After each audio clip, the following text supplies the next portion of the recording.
আচ্ছা, screen I think লেখাই দেখা যাচ্ছে, রাইট? ওকে।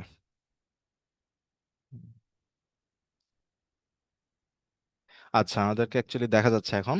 তো আমরা অ্যাকচুয়ালি ক্লাসটা আস্তে আস্তে শুরু করি। ওকে। তার আগে হচ্ছে আমরা একটু শেয়ার দিয়ে নিই এটা গ্রুপে।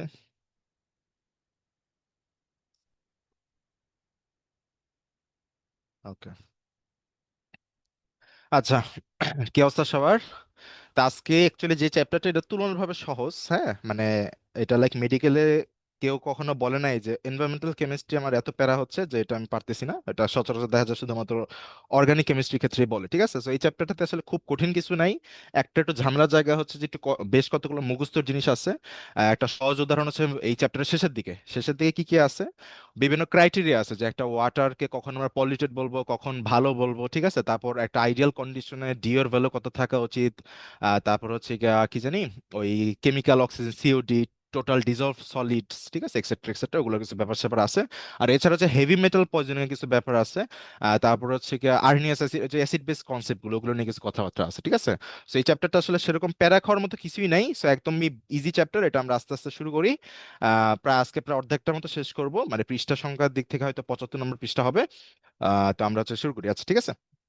আচ্ছা, তো প্রথমে হচ্ছে এখানে একটা সুন্দর কথা আছে, সেখান থেকে একটা জিনিস একটু জানতে হবে, সেটা যে আমাদের অ্যাটমসফিয়ারে বা আমাদের এই যে বায়ুমণ্ডল যেটা, সেখানে অ্যাকচুয়ালি সবথেকে বেশি পরিমাণ কি থাকে, নাইট্রোজেন গ্যাস থাকে। এটা মনে হয় বেশ কয়েক বছর আগে একটা মেডিকেল কোশ্চেন আসছিল, ঠিক আছে?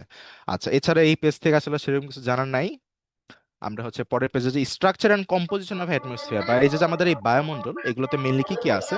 তো কথা হচ্ছে, আচ্ছা কেউ মনে হয় কেউ একটু মাইক আনমিউট করে না, হ্যাঁ? Wait.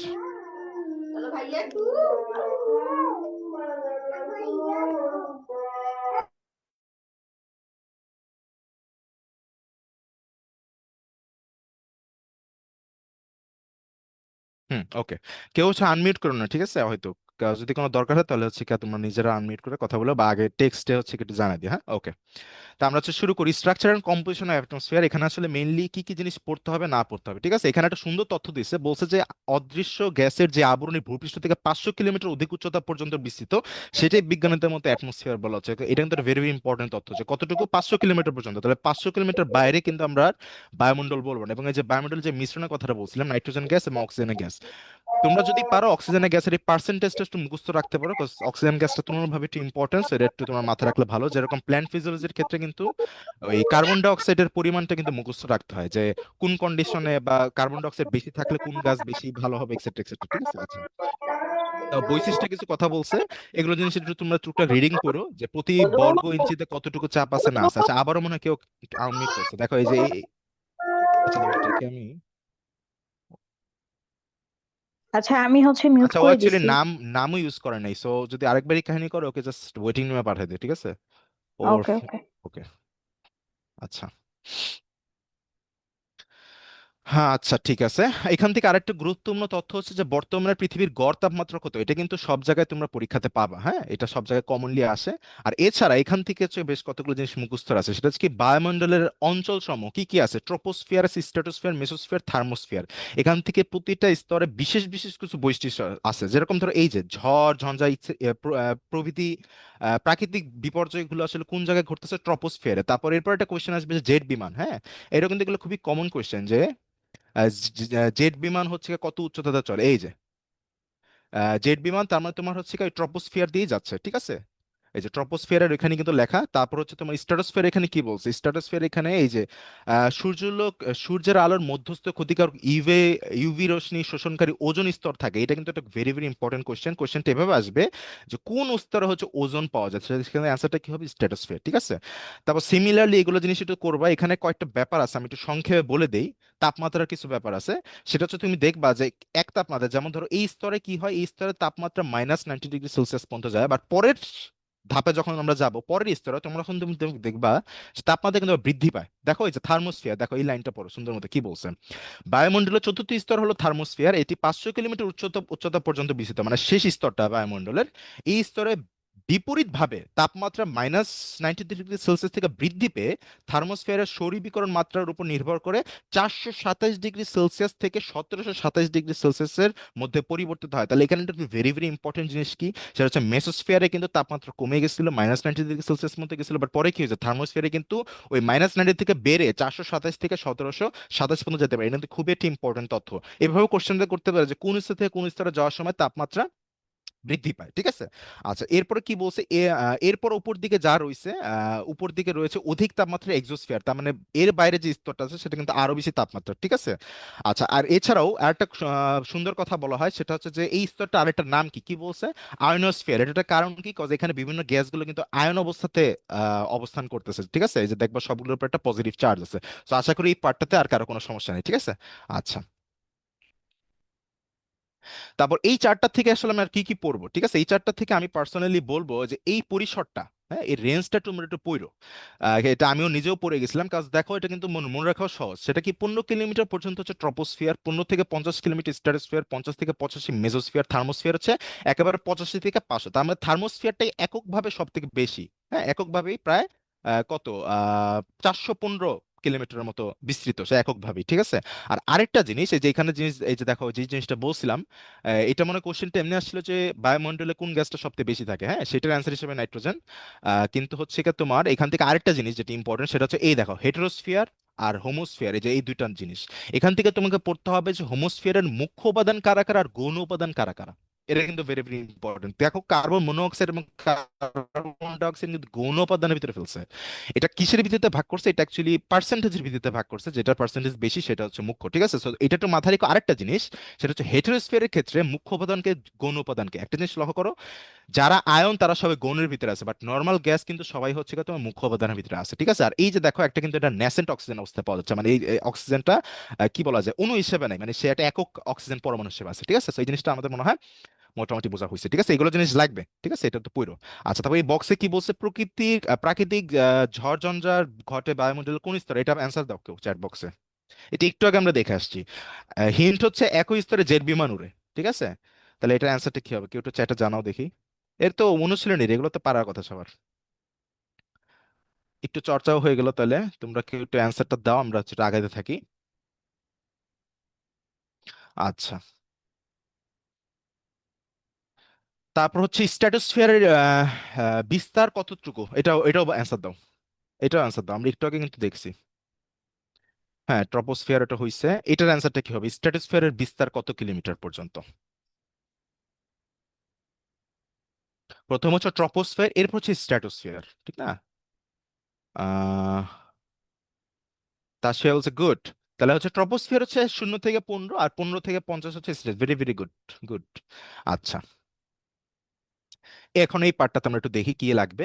বলছে ঘূর্ণিঝড় ও জলোচ্ছ্বাস, সাইক্লোন এন্ড স্টর্ম সার্জ, এখানে মেইনলি কি কি বলছে, কি কি নিয়ামক আছে। তাহলে যেহেতু এখানে একটা নিয়ামক দিয়ে তারা 4টা পয়েন্ট দিয়েছে, তো তোমাকে অবশ্যই 4টা ভালো করে মুখস্থ করতে হবে। কি কি, তাপমাত্রা, চাপ, আর হচ্ছে কি তোমার কি বলা যায়, আচ্ছা আমাদের লাইভে হচ্ছে কি জিন্নাতুন নূর হচ্ছে কি একটু সালাম জানাইছিল, ওয়ালাইকুম আসসালাম।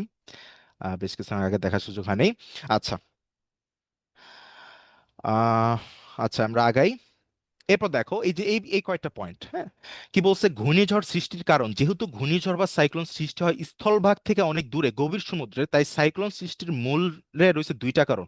ভেরি ভেরি ইম্পর্টেন্ট, কি কি বলছে, গভীর সমুদ্রের পানির উচ্চ চাপমাত্রা। এখানে কিন্তু আমি বলি কোশ্চেনটা যখন আসে বিভিন্ন কোচিং এ বা আমাদের এখানে তুমি পাবা, এখানে অপশনস গুলো কেমনে চেঞ্জ করে দেওয়া হবে, যেমন ধর গভীর সমুদ্রের পানির নিম্ন তাপমাত্রা দিয়ে দিলাম একটা অপশন, আবার এখানে দেখে কি লিখছে সমুদ্রের বায়ুমণ্ডলের নিম্ন চাপ, তাহলে এটা চেঞ্জ করে দিলাম উচ্চ চাপ, ঠিক আছে।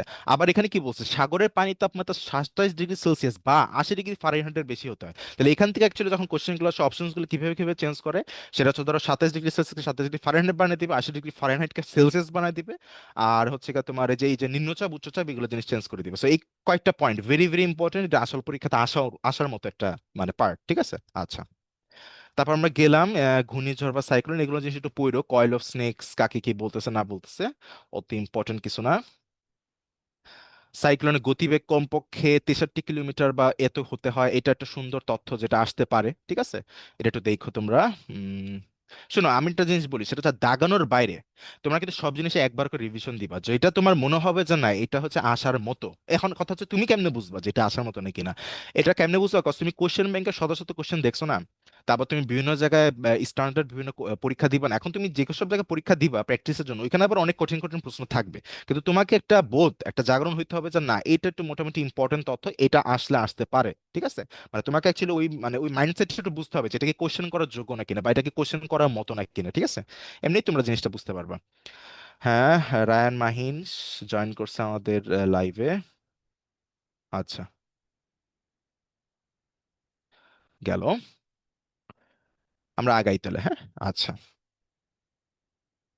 আচ্ছা, এইটা মনে হয় আমাদের সময় মনে হয় বইতে ছিল, আমাদের সময় ছিল, বাট এটা হচ্ছে কি বিভিন্ন কোচিং এ তুমি এটা আসতে দেখবা, শাল টাল এক্সেট্রা এক্সেট্রা। আমি পার্সোনালি বলবো যে এটা সেরকম পড়ার দরকার নাই, তুমি দু একটা ইম্পর্টেন্ট নাম যুক্ত হয়তো দু একটা দেখতে পারো বা এরকম কিছু, ঠিক আছে?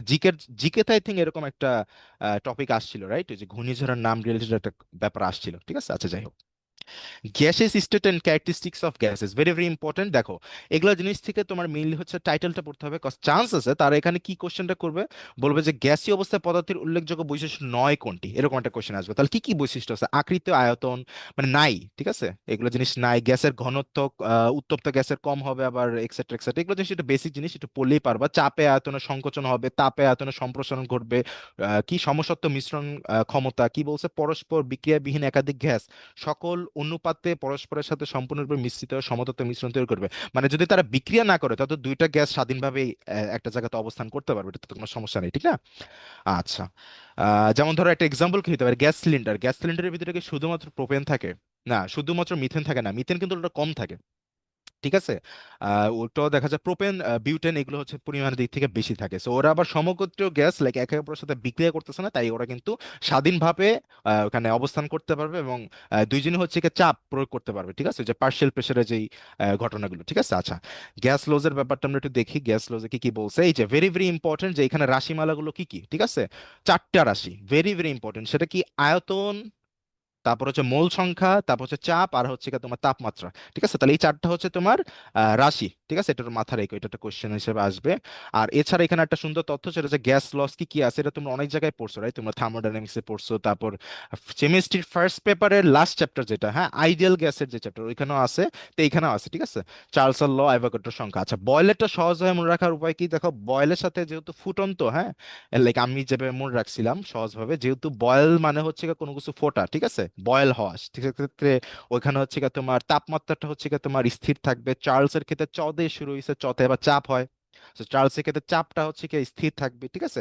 তো এরকম ভাবে কিছু সিস্টেম আছে মনে রাখার। আচ্ছা, তারপর কি বলছে, units of gaseous volume, pressure and temperature. এখান থেকে মেইনলি তোমাকে এই সম্পর্কগুলো জানতে হবে, ঠিক আছে? যে 1 মিটার কিউব সমান কত ডেসিমিটার কিউব, এটা জানতে হবে। আবার ওইটা সমান সমান কত লিটার। এই ইন্টার কনভার্সন কিন্তু এইচএসসির জন্য আরো বেশি ইম্পর্টেন্ট। আমি আবারও বলতেছি, এইচএসসির সময় কিন্তু তারা একটা সহজ ম্যাথকে কঠিন করার জন্য কি করবে, তারা ইউনিট চেঞ্জ করে দিবে। যেমন ধরো, আমি নিজে একটা জায়গায় প্যারা খাইতাম, সেটা হচ্ছে 1 সেন্টিমিটার কিউব আর 1 ml কিন্তু সেম জিনিস। কিন্তু আমি যখন কলেজে থাকতাম, যদি দেখতাম যে জিনিসটা চেঞ্জ করে দিয়েছে, আমি ভাবতাম যে আল্লাহ, এটা তো আমি কনভার্সনটা তো জানি না, ঠিক আছে? তো একবার শিখে গেলে জিনিসটা হয়ে যায়। তো এইভাবে তোমরা একটা শিখবা যে 1 লিটার, এই যে 1000 ml সমান সমান 1000 সেন্টিমিটার কিউব। তাহলে এই জিনিসটা কিন্তু। আচ্ছা, একজন কমেন্ট করছে, ভাইয়া আমি এইচএসসি 27, আমি কি এখন থেকেই চ্যাপ্টার শেষ করার সাথে সাথে কোয়েশ্চেন ব্যাংক শেষ করা উচিত মেডিকেলের? কলেজ করে তেমন বেশি পড়ার টাইম পাই না, একটু অ্যাডভাইস দিবেন প্লিজ। আচ্ছা, এইচএসসি 27 যেহেতু, তুমি অ্যাকচুয়ালি এত প্রেশার না নিলে বেটার। আমি পার্সোনাল, মানে আমি যখন এনডিসিতে পড়তাম, আমাদের তো জানো যে সপ্তাহে দুইটা করে কুইজ হতো, মঙ্গলবার আর হচ্ছে বৃহস্পতিবার।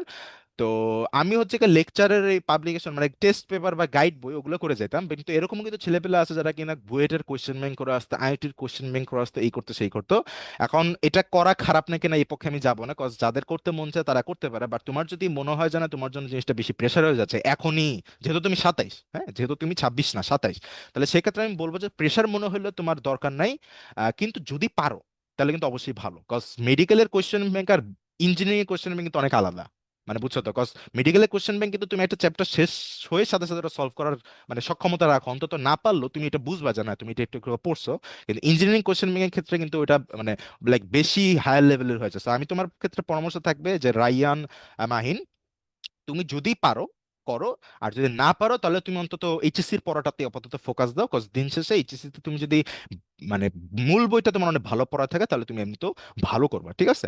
আচ্ছা, তা আমরা একটু আগাই। তো এককের এই সম্পর্ক সমূহ এগুলো কিন্তু সবগুলো ভেরি ভেরি ইম্পর্টেন্ট, তোমরা কিন্তু এগুলো সবগুলো ভালো করে পড়বা, ঠিক আছে?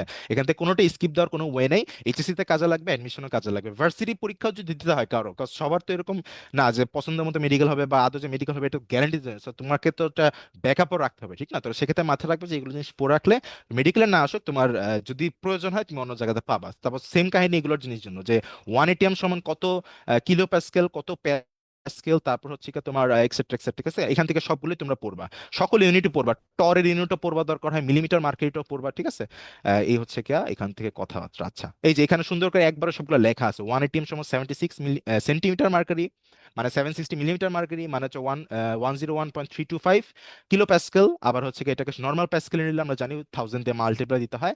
আর দেখো মিলিমিটার আর টরের এটা কিন্তু প্রায় সেম, 760 মিলিমিটার ছিল মার্কারির ক্ষেত্রে, আর টরের ক্ষেত্রে 760, আর লাস্ট হচ্ছে বার, তার মানে 1 ATM সমান 1 বার, ঠিক আছে? এই টাইপের জিনিসগুলো কিন্তু মেডিকেলের জন্য ইম্পর্টেন্ট, ঠিক আছে? আচ্ছা, পারবে এগুলো। গেল। এটা অ্যান্সার দাও তোমরা। এসিটিপি তে, হে হে হে, এটা আমাকে একজন বোনাস পয়েন্ট দাও, বলো যে এসিটিপি এর ফুল ফর্মটা কি? আল্লাহ, এখানে তো দেখা যাচ্ছে, ওয়েট। এখন বলো। এটা অ্যান্সার প্লাস হচ্ছে কি এটার ফুল ফর্মটা। কারণ জানো মানে নো জোক, আমি পুরোটা কলেজ লাইফ আমি এটা শিখে আসছি স্ট্যান্ডার্ড, মানে শিখে আসছি বলতে মানে দেখেই একটা আছে না, যে দেখে নিজে নিজে একটু ভাঙি দেখি তো এটা কি হওয়ার সম্ভাবনা রাখে। আমি নিজে ভাবছিলাম যে আচ্ছা standard atmospheric temperature and pressure হবে, বাট না, এটা হবে তোমার স্ট্যান্ডার্ড অ্যাম্বিয়েন্ট। হ্যাঁ, এই যে স্ট্যান্ডার্ড অ্যাম্বিয়েন্ট, এটা কিন্তু আমি অ্যাডমিশনের আগে যে শিখছি, কারণ কি কষ্ট তখন টেক্সট বইটা অনেক ভালো করে পড়তে হবে, ঠিক আছে? আচ্ছা, একজন অ্যান্সার দিছে। হ্যাঁ, গুড। আর ওইটার অ্যান্সারটা কি হবে, এমসিকিউর অ্যান্সারটা হিসেবে কি হবে, লাইক এমসিকিউর অ্যান্সারটা, এটা কত আয়তন হবে?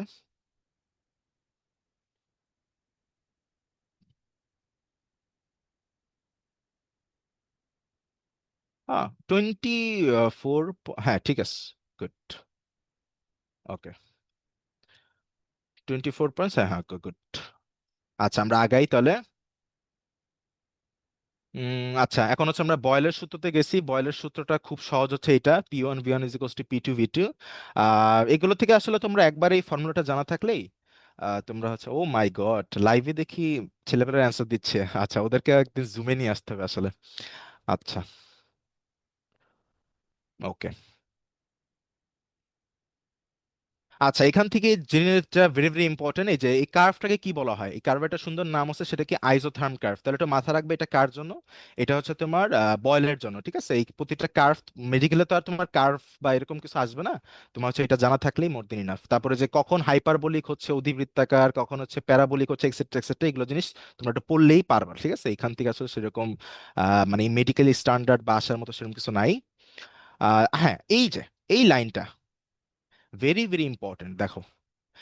উল্লেখযোগ্য হচ্ছে গ্যাসের বেলায় বয়েলের সূত্র উচ্চ তাপমাত্রা এবং কম চাপে বিশেষভাবে প্রযোজ্য, কিন্তু নিম্ন তাপমাত্রা উচ্চ চাপে এই সূত্রতে বিচ্যুত দেখা যায়। আচ্ছা, আমার একটা অ্যান্সার দাও, ভেরি ভেরি ইম্পর্টেন্ট অ্যান্সার, যেটা লাইক মেটিকুলে আগেও চলে আসছে, আবারও আসতে পারে, তোমাদের জন্য সবসময় ইম্পর্টেন্ট। সেটা হচ্ছে আইডিয়াল গ্যাস, না সরি, নর্মাল গ্যাস, সাধারণ গ্যাস কখন কোন কোন কন্ডিশনে আইডিয়াল গ্যাসের মতো আচরণ করে? সেটাকে উচ্চ তাপমাত্রার নিম্নচাপ নাকি নিম্ন তাপমাত্রার উচ্চচাপ? এটা একটু কেউ একটু কনফার্ম, মানে খুবই কনফিডেন্স সাথে একটু জানো যে কোন কোন কন্ডিশনে। গুড। শামীম শাবাব আহমেদ, আচ্ছা তোমার কলেজটা একটু এখানে একটু বলতে পারবা? শামীম শাবাব আহমেদ। আচ্ছা, আমরা আগাই। একটি অটোমোবাইল ইঞ্জিনে এক্সেট্রাক্সের মিশ্রণ করা হলো। আচ্ছা, উচ্চ তাপমাত্রা নিম্নচাপ, ওকে গুড, সবাই পারছো আসলে, গুড। আগাই। আচ্ছা, আরেকটা জিনিস হচ্ছে ম্যাথ। হ্যাঁ, একটু ম্যাথের জিনিস একটু বলি। যেমন ধরো এটা কিন্তু ইজি ফর্মুলা দিয়ে করছে, যে P1V1 = P2V2, বাট এখানে একটা ঝামেলা হচ্ছে, দেখো রাশিগুলো এরকম ভাবে আছে যে এটা তুমি নর্মাল ভাবে ক্যালকুলেশন করতে গেলে তোমার সময় লাগবে, ঠিক আছে? কিন্তু আমি তোমাকে পার্সোনাল উপদেশ দিব, তোমাদের ভিতরে অনেকে আসছো যারা হচ্ছে গিয়া অনেক ভালো করতে চাও আসলে, সত্যি বলতে তোমাদের টার্গেট শুধুমাত্র 5000 সিটির ভিতরে একটা পাও না। আমি তোমাদেরকে ভেরি ভেরি ইম্পর্টেন্ট পরামর্শ দিব, সেটা হচ্ছে যে এখন তোমার কাছে যতই কঠিন লাগুক, তোমার কাছে যদি মনে হয় যে না এটা মোটামুটি সম্ভব, লাইক এখানে তো ডেসিমালটা এতটাও প্যাচ দেয় নাই যে 9.555, মানে খুব জটিল করে নাই, একটা রাশিতে জাস্ট ডেসিমাল আছে, বাকিগুলো কিন্তু দেখো ফুল নাম্বার, দেখো 410, তারপর 1 ATM, ঠিক আছে? এইগুলো তোমরা ম্যাথ একটু প্র্যাকটিস করবা, এটা একটা রিয়েল লাইফ এক্সাম্পল দিই, সেটা হচ্ছে যে আমি যখন পরের সেশনে পরীক্ষা দিই, ফিজিক্সের অনুশীলনী কোশ্চেন থেকে যে আসবে এটা তো জানা কথা, রাইট? আচ্ছা, গুড, ভালো করেছ। আচ্ছা, ওকে। কি জানি বলতেছিলাম, সেটা হচ্ছে যে অনুশীলনী থেকে আসবে এটা কিন্তু জানা কথা। তো কথা হচ্ছে যে তারপরেও তুমি দেখবা অনুশীলনীতে না অনেক ধরনের ম্যাথ আছে। কিছু কিছু ম্যাথ তুমি দেখবা যে বিভিন্ন ইঞ্জিনিয়ারিং ভার্সিটিতে আসে, ওগুলো আছে, ঠিক আছে। তো দেখা যায় যে তোমার যতই বলা হোক যে অনুশীলনী সবগুলো করে যাও, তাও তুমি দেখবে যে কঠিন কঠিন কয়েকটা জিনিস বা যেগুলো তোমার মনে হবে যে না এত কঠিন কি এগুলো আসবে মেডিকেলে, তুমি দেখা যায় বাদ দিয়ে যাবে। বাট এরকম একটা ম্যাথ কিন্তু চলে আসছিল যেটা লাইক একটু করতে সময় লাগে, একটু বড়, ঠিক আছে, ফিজিক্সের নিউটনের থেকে আসছিল নি কোথা থেকে আসছিল। সো আমি জাস্ট একটু পরামর্শ থাকবে যে এরকমও ম্যাথ আসে যেগুলো মুখস্থ দাগাইতে হয়। হ্যাঁ, আমার মনে আছে এই কার্বন ডাই অক্সাইডের একটা ম্যাথ আসছিল যেখানে হচ্ছে আমার মনে হয় পার্শিয়াল প্রেসার, হ্যাঁ, আংশিক প্রেসার বা আংশিক মোল, এই যে মোল মোল ভগ্নাংশের যে ব্যাপারটা, হ্যাঁ, মোল ভগ্নাংশ চাইছিল। এখন ওইটা কিন্তু করে ওই ডেসিমালে অ্যান্সার বের করে দাগানোর কোনো উপায় ছিল না, সো ওইটাও কিন্তু অনুশীলনী থেকে আসছিল। তো যেহেতু এগুলো হচ্ছে বইয়ের ভিতরে, তো আমার পরামর্শ থাকবে যেগুলো খুব বেশি ডিফিকাল্ট না সেগুলো তোমরা একবার দুইবার চর্চা করে কি হবে অ্যান্সারটা মোটামুটি মাথায় মুখস্থ করে রাখো। যেমন ধরো তোমার একটু মাথায় থাকবে, এমনি মাথায় রাখবা যে যেহেতু এই ম্যাটটাতে কি 9.5 এটিএম ছিল, তাহলে এটার অ্যান্সার হচ্ছে 43.16 ml। মানে যেগুলো হচ্ছে তোমার মনে হবে যে না এটা আমি পারতেছি না বা এটা আমি পরীক্ষা হলে পারবো না, তোমরা এমনি মুখস্থ করে যাই, বিশ্বাস করে এটা কাজে লাগবে। এটা কাজে লাগবে বিকজ পরীক্ষার হলে সহজ সহজ ম্যাথ আমি তোমাকে বলি, ওই ইলেকট্রিক কারেন্টের ম্যাথ গুলো আছে না, ওগুলো ম্যাথও পর্যন্ত তোমার দেখবা করতে তোমার সময় লাগতেছে। ভি ইকুয়ালস টু আই আর, ঠিক আছে, ওগুলো ম্যাথ তোমার করতে কিন্তু দেখবা সময় লাগতেছে। তো এইগুলোর ক্ষেত্রে একটু জিনিসটা করো, আমরা একটু আগাই, ঠিক আছে। আচ্ছা, তো সেম কাহিনী। আচ্ছা, এইটা হচ্ছে একটা ম্যাথ যেটা হচ্ছে তোমার অ্যাকচুয়ালি আসতে পারে। কি বলছে, একটা ফ্লাক্সে 10 এটিএম চাপে 50 লিটার হাইড্রোজেন গ্যাস ভর্তি করা আছে।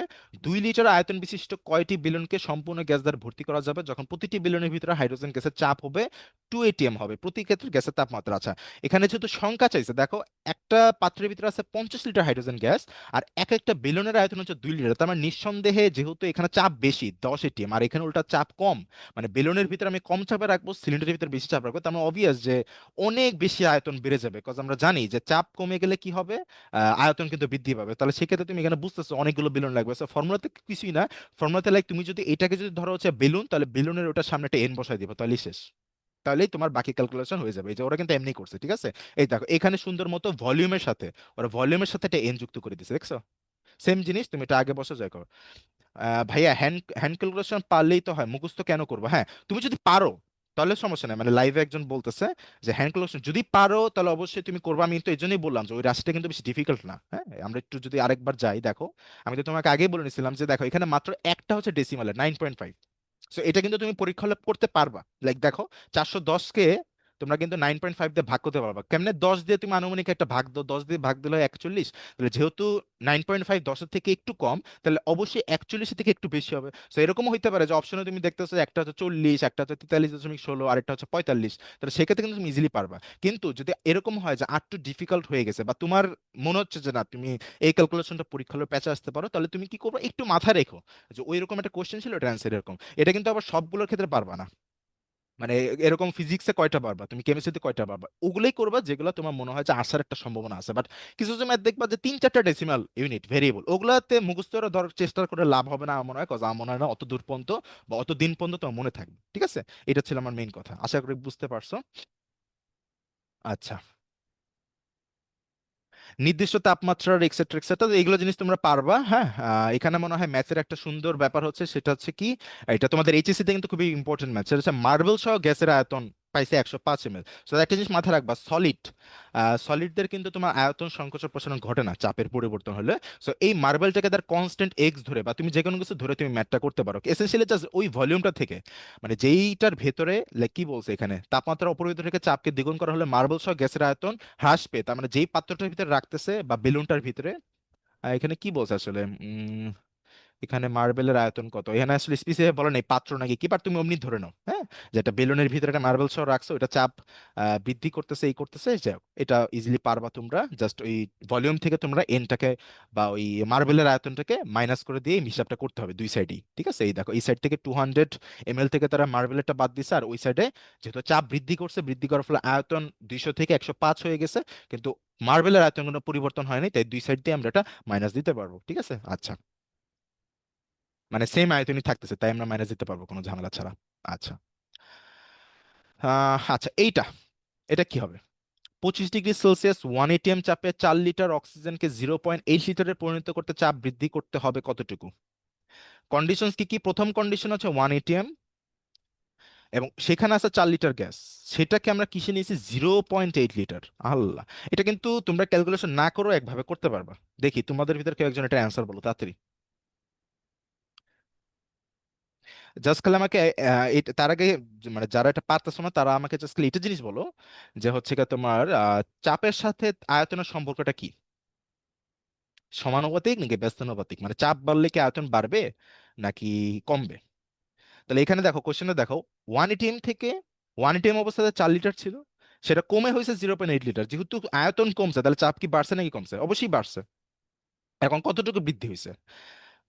এটা কি কেউ অ্যান্সার দিছো নাকি? ও দাঁড়াও দেখি, তোমরা এখনো কেউ অ্যান্সার দাও না এটার। 4 ATM হবে বলতেছো একজন, করতে চাপের বৃদ্ধি কত হবে? আচ্ছা, very very good, very very good. বৃদ্ধি, হ্যাঁ বৃদ্ধি যেহেতু বলছে, আচ্ছা দেখো, ফার্স্ট অফ অল 4 লিটার থেকে যেহেতু 0.8 হয়েছে, তার মানে অবশ্যই এখানে আমরা দেখতেছি যে 0.8কে তুমি যদি 5 দিয়ে গুণ দাও তাহলে কিন্তু তুমি আবার 4 লিটার পাও। তার মানে বুঝতে হবে যে চাপের পরিবর্তন, মানে চাপ বৃদ্ধি করা হয়েছে 5 গুণ, বাট বলছে যে বৃদ্ধি কত হবে। সো বৃদ্ধির হিসাব ক্ষেত্রে আমরা কি জানি, নর্মালি হচ্ছে কি তোমার ইনক্রিজটা হিসাব করি, লাইক 1 ATM ছিল, so যেহেতু 5 ATM করলে হচ্ছে এই কাহিনী হয়, তাহলে মানে ইনক্রিজ হচ্ছে 4 ATM। হ্যাঁ, ওই সেন্স অ্যান্সার। আর তুমি যে বললা সমানুপাতিক চাপ এবং আয়তনের, এই লাইভে বলছে একজন রায়ান মাহিন, সমানুপাতিক কেমনে হয়? সমানুপাতিক মানে হচ্ছে কি তোমার চাপ বৃদ্ধি করলে আয়তন বৃদ্ধি পাবে। এটা কি হয়? গ্যাস সিলিন্ডার যখন বিস্ফোরণ ঘটে, গ্যাস সিলিন্ডার যখন বিস্ফোরণ ঘটে, কেন ওদের বিস্ফোরণ করতেছে? কারণ সে উচ্চ চাপ থেকে নিম্ন চাপে যাচ্ছে, বুঝছো? তার আয়তনটা অনেক সংকুচিত ছিল, যেই মুহূর্তে চাপটা কমে গেল, মানে চির ধরলো, সেই মুহূর্তে সে বিকটভাবে আয়তনটা বৃদ্ধি পাচ্ছে। So এটা, এই সম্পর্কটা কিন্তু ব্যস্তানুপাতিক। তুমি যেটা বলতে পারো, আয়তনের সাথে তাপমাত্রার সম্পর্ক ব্যস্তানুপাতিক। তাপমাত্রা বৃদ্ধি করলে আয়তন বৃদ্ধি পায়, আবার হচ্ছে কি তোমার তাপমাত্রা হ্রাস পেলে আয়তন বৃদ্ধি পায়, সরি হ্রাস পায়, ঠিক আছে, কমে। সমানুপাতিক যেটা, ঠিক আছে, এটা একটু জিনিসটা একটু বুঝে নিও, ঠিক আছে? ব্যস্তানুপাতিক মানে উল্টা ঘটনা ঘটবে, বাড়লে কমবে। আর সমানুপাতিক মানে দুই সাইডেই সেম কাহিনী ঘটবে, ঠিক আছে? আচ্ছা, তারপর হচ্ছে কি তোমার আরো কিছু ব্যাপার স্যাপার। স্থির তাপমাত্রা থেকে চাপের সাথে ঘনমাত্রার সম্পর্ক হচ্ছে সমানুপাতিক। মানে কি? চাপ বৃদ্ধি করলে একটা গ্যাসের আয়তন যখন কমে তখন কি তার ঘনত্ব বেড়ে যায় না? ঠিক আছে, তাহলে মাথায় রাখবা যে প্রেসারের সাথে ঘনমাত্রার সম্পর্ক হচ্ছে তোমার সমানুপাতিক, প্রেসার বাড়লে ঘনমাত্রা বাড়বে, ঠিক আছে? আচ্ছা, আচ্ছা, এখান থেকে আমরা একটা ম্যাথ, তোমরা কি কেউ মানে ম্যাথটা মানে করে দিতে পারবা? দেখি, আমরা সহজ একটাই নিব, কজ যেখানে ডেসিমাল টেসিমাল রাশিমালা আছে ওগুলো জিনিস আমরা একটু অ্যাভয়েড করার চেষ্টা করব। আহ উম, উম, এই যে মার্বেল সহ একটা কোশ্চেন, বাট এগুলো তোমাদের ক্যালকুলেটর লাগবে আসলে। না, এর জন্য আসলে এখানে দাগানো নাই, কজ এগুলো আসলে আসলে যদি খুবই বেসিক। আচ্ছা, আমি এটা বানাই দিই তোমাদেরকে সাপোজ, ঠিক আছে? খুব একটা ইজি একটা বানাই দিই প্রবলেম। প্রবলেমটা হচ্ছে, সাপোজ ধরো একটা পাত্র, এখানে আছে হচ্ছে ক্লোজড এটা। সাপোজ ধরো এখানে আছে হচ্ছে 500 ml গ্যাস, আর হচ্ছে এখানে ধরো তোমার প্রেসার হচ্ছে 1 ATM। আর আরেকটা পাত্রে আমরা হচ্ছে সেটা শিফট করব, যেই পাত্রের আয়তন হচ্ছে তোমার 1000 ml। আর হচ্ছে তোমার আচ্ছা, এখানে হচ্ছে প্রেসার, আমি 1 ATM সুন্দর করে লিখি একটু, 1 ATM। তা কথা হচ্ছে এই একই গ্যাস আমরা যখন 1000 ml নিব তাহলে তার প্রেসার কত হবে? এখানে তাহলে প্রেসারটা কত হবে? মানে খুব সিম্পলি, 500 ml থেকে আমরা 1000 ml এর একটা বাক্সে শিফট করছি সেটা। হ্যাঁ, গুড। হ্যাঁ, মানে আসল কথা সম্পর্ক ব্যস্ত না, যাক বুঝতে পারছো, ইজি জিনিস। আচ্ছা, চার্লসের কাহিনী, ক্ষেত্রে চার্লস যেহেতু দিয়ে শুরু, তো সেক্ষেত্রে কি হবে? এখানে চাপটা হচ্ছে কি স্থির হবে। ভেরি ভেরি ইম্পর্টেন্ট এই পার্টটা ভাইয়া, এই পার্টটা তোমাকে পড়তেই হবে। ইনফ্যাক্ট আমি তোমাকে সালটা বলতে পারতেছি না, বাট এরকম কিন্তু একটা সাল আছে, যেই সালে আমি বলি, কোশ্চেনটা বলি, সেটা হচ্ছে যে পানির ট্রিপল বিন্দু কত, এরকম একটা কোশ্চেন আছে। সেটা তোমার ফিজিক্সে হইতে পারে বা কেমিস্ট্রিতে হইতে পারে, একটু মাথায় রাখো। সেখানে কিন্তু অ্যান্সারটা লাইক 273.1516 এরকম একটা ব্যাপার স্যাপার আছে। সো মানে এই টাইপের কোশ্চেন যখন যেগুলোতে থাকবে, যেমন ধর এখানে কি লিখছে, স্থির চাপে নির্দিষ্ট, স্থির চাপে স্থির চাপে নির্দিষ্ট ভরের যে কোনো গ্যাসের আয়তন গ্যাসটির প্রতি ডিগ্রি সেলসিয়াস তাপমাত্রা বৃদ্ধি বা হ্রাসের ফলে 0 ডিগ্রি তাপমাত্রা ওই গ্যাসের আয়তন এত অংশ হারে যথাক্রমে বৃদ্ধি বা হ্রাস পায়। Very very important. কি বলছে? প্রতি ডিগ্রি সেলসিয়াস তাপমাত্রা বা বৃদ্ধির হারের জন্য কতটুকু পরিমাণ আয়তন বৃদ্ধি পাচ্ছে বা হ্রাস পাচ্ছে, সেটা কত? 100 1/273 অংশ হারে যথাক্রমে বৃদ্ধি বা হ্রাস পাচ্ছে। তাপমাত্রা বৃদ্ধি করলে বৃদ্ধি পাবে, হ্রাস পেলে তাপমাত্রা হ্রাস করলে হ্রাস পাবে। ঠিক আছে, এই জিনিসটা তোমাদেরকে একটু মাথায় রাখতে হবে। তাত্ত্বিকভাবে সর্বনিম্ন তাপমাত্রা কত? যেই আয়তনে হচ্ছে তোমার গ্যাসের আয়তন হবে শূন্য, ঠিক আছে, -273 ডিগ্রি সেলসিয়াস বা 0 কেলভিন। ঠিক আছে, এইটুকু তোমাদের জানলে মোর দেন ইনাফ। আম, এখানে কি কি বলছে? প্রতি ডিগ্রি সেলসিয়াস, যে আগের কথায় আবার রিপিট করছে। তাপমাত্রার গ্যাসের আয়তন কতটুকু কি হবে এটা তো তোমাদেরকে পড়তে বলাই হয়েছে। সেম কাহিনী আবারও, এই যে এইটাই আসলে এখান থেকে মানে বেশ একটা গুরুত্বপূর্ণ তথ্য। ঠিক আছে, আচ্ছা। নতুন পরম তাপমাত্রা উদ্ভাবন করেন, এই যে ভেরি ভেরি ইম্পর্টেন্ট এই পার্টটা একটু পড়ো তো। কি লিখছে? লিখছে যে হচ্ছে কি তোমার উইলিয়াম থমসন গ্যাসের আয়তনের উপর তাপমাত্রার হ্রাস বৃদ্ধির প্রভাব বিষয়ক পরীক্ষার সরলরৈখিক সম্পর্ক থেকে -273 ডিগ্রি সেলসিয়াস তাপমাত্রার গ্যাসের আয়তন তাত্ত্বিকভাবে শূন্য হয় -270 ডিগ্রি সেলসিয়াস তাপমাত্রাকে সম্ভাব্য সর্বনিম্ন তাপমাত্রার ভিত্তি করে নিম্নরূপে নতুন পরম তাপমাত্রা স্কেল আবিষ্কার করেন, সেটাকে বলা হচ্ছে কেলভিন স্কেল। কোশ্চেনটা কিভাবে আসবে বলি। নিচের কোনটিকে পরম তাপমাত্রা স্কেল বলা হয়? Absolute temperature scale. এই টাইপের কোশ্চেন তোমরা পাবা। না পাইলে আমার নাম আসলে পরীক্ষায় নাম আসতে পারে, বাট যাত্রা এই যে যে একটা জার্নি, এই যাইতে যেতে তোমাদের এটা শেখা হয়ে যাবে যারা ভালো স্টুডেন্ট। মাথায় রাখবে কেলভিন স্কেলকে বলা হচ্ছে পরম কি অ্যাবসলিউট টেম্পারেচার স্কেল। এটার মেইন কারণ কি? 'cause সেটার স্টার্টিংটা যেহেতু জিরো, মানে জিরো যেহেতু ধরা হচ্ছে, ওইটা হচ্ছে কি তাত্ত্বিকভাবে সর্বনিম্ন তাপমাত্রা, যেটাতে হচ্ছে একটা গ্যাসের আয়তন শূন্য হবে। বাট আমার মনে হয় না সেটা অর্জন করা সম্ভব অত সর্বনিম্ন তাপমাত্রা। ঠিক আছে, এবং শুধু তাই না, এই যে 0 কেলভিন মানে কিন্তু একদম এক্স্যাক্টলি -270 ডিগ্রি সেলসিয়াস না, এটা কিন্তু তোমাদেরকে জানতে হবে। সেটা কি? -273.15 ডিগ্রি সেলসিয়াস। এইটা একদম ডেসিমাল সহ তোমাদেরকে জানা লাগবে। ঠিক আছে, আচ্ছা, গেল। তারপর চার্লসের এই কাহিনীটা, এই সূত্রটা এখানে মাথায় রাখবা। আয়তনের সাথে আয়তনের সাথে তাপমাত্রার সম্পর্কটা হচ্ছে সমানুপাতিক। তাপমাত্রা বাড়লে আয়তন বাড়বে, তাপমাত্রা কমালে কমবে। ঠিক আছে, আচ্ছা। এটা কি হবে? চার্লসের সূত্রের সমীকরণ কোনটি? অ্যান্সার দাও দেখি।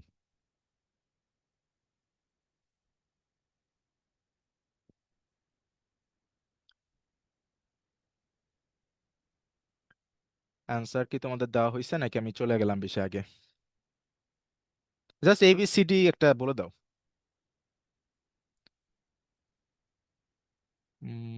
তার বি হবে। বি? আচ্ছা, না ঠিক আছে, ওকে। সমানুপাতিক দেখে ওটা ঠিক আছে, ওকে। এই যে পরম শূন্য তাপমাত্রা, এটা তোমরা এখন পারবা। 0 কেলভিন হবে, হ্যাঁ, 0 কেলভিন এখানে। এখান থেকে ম্যাথ এগুলো তোমরা পারবা, হ্যাঁ। এগুলো ম্যাথে প্রথম দিকে একটা জিনিস জাস্ট একটু ঝামেলা, তোমরা হচ্ছে যে টেম্পারেচারটা কেলভিনে কনভার্ট করতে একটু ভুল হয়। যারা এইচএসসি 27 তাদের জন্য এটা একটু ইম্পর্টেন্ট। লাইক এটা প্রথম দিকে বারবার ভুল হয়, বাট মাথায় রাখবা টেম্পারেচার না কোথাও কাজ করতে হলে সেটা কেলভিনে কনভার্ট করে নিবা। ঠিক আছে, আচ্ছা।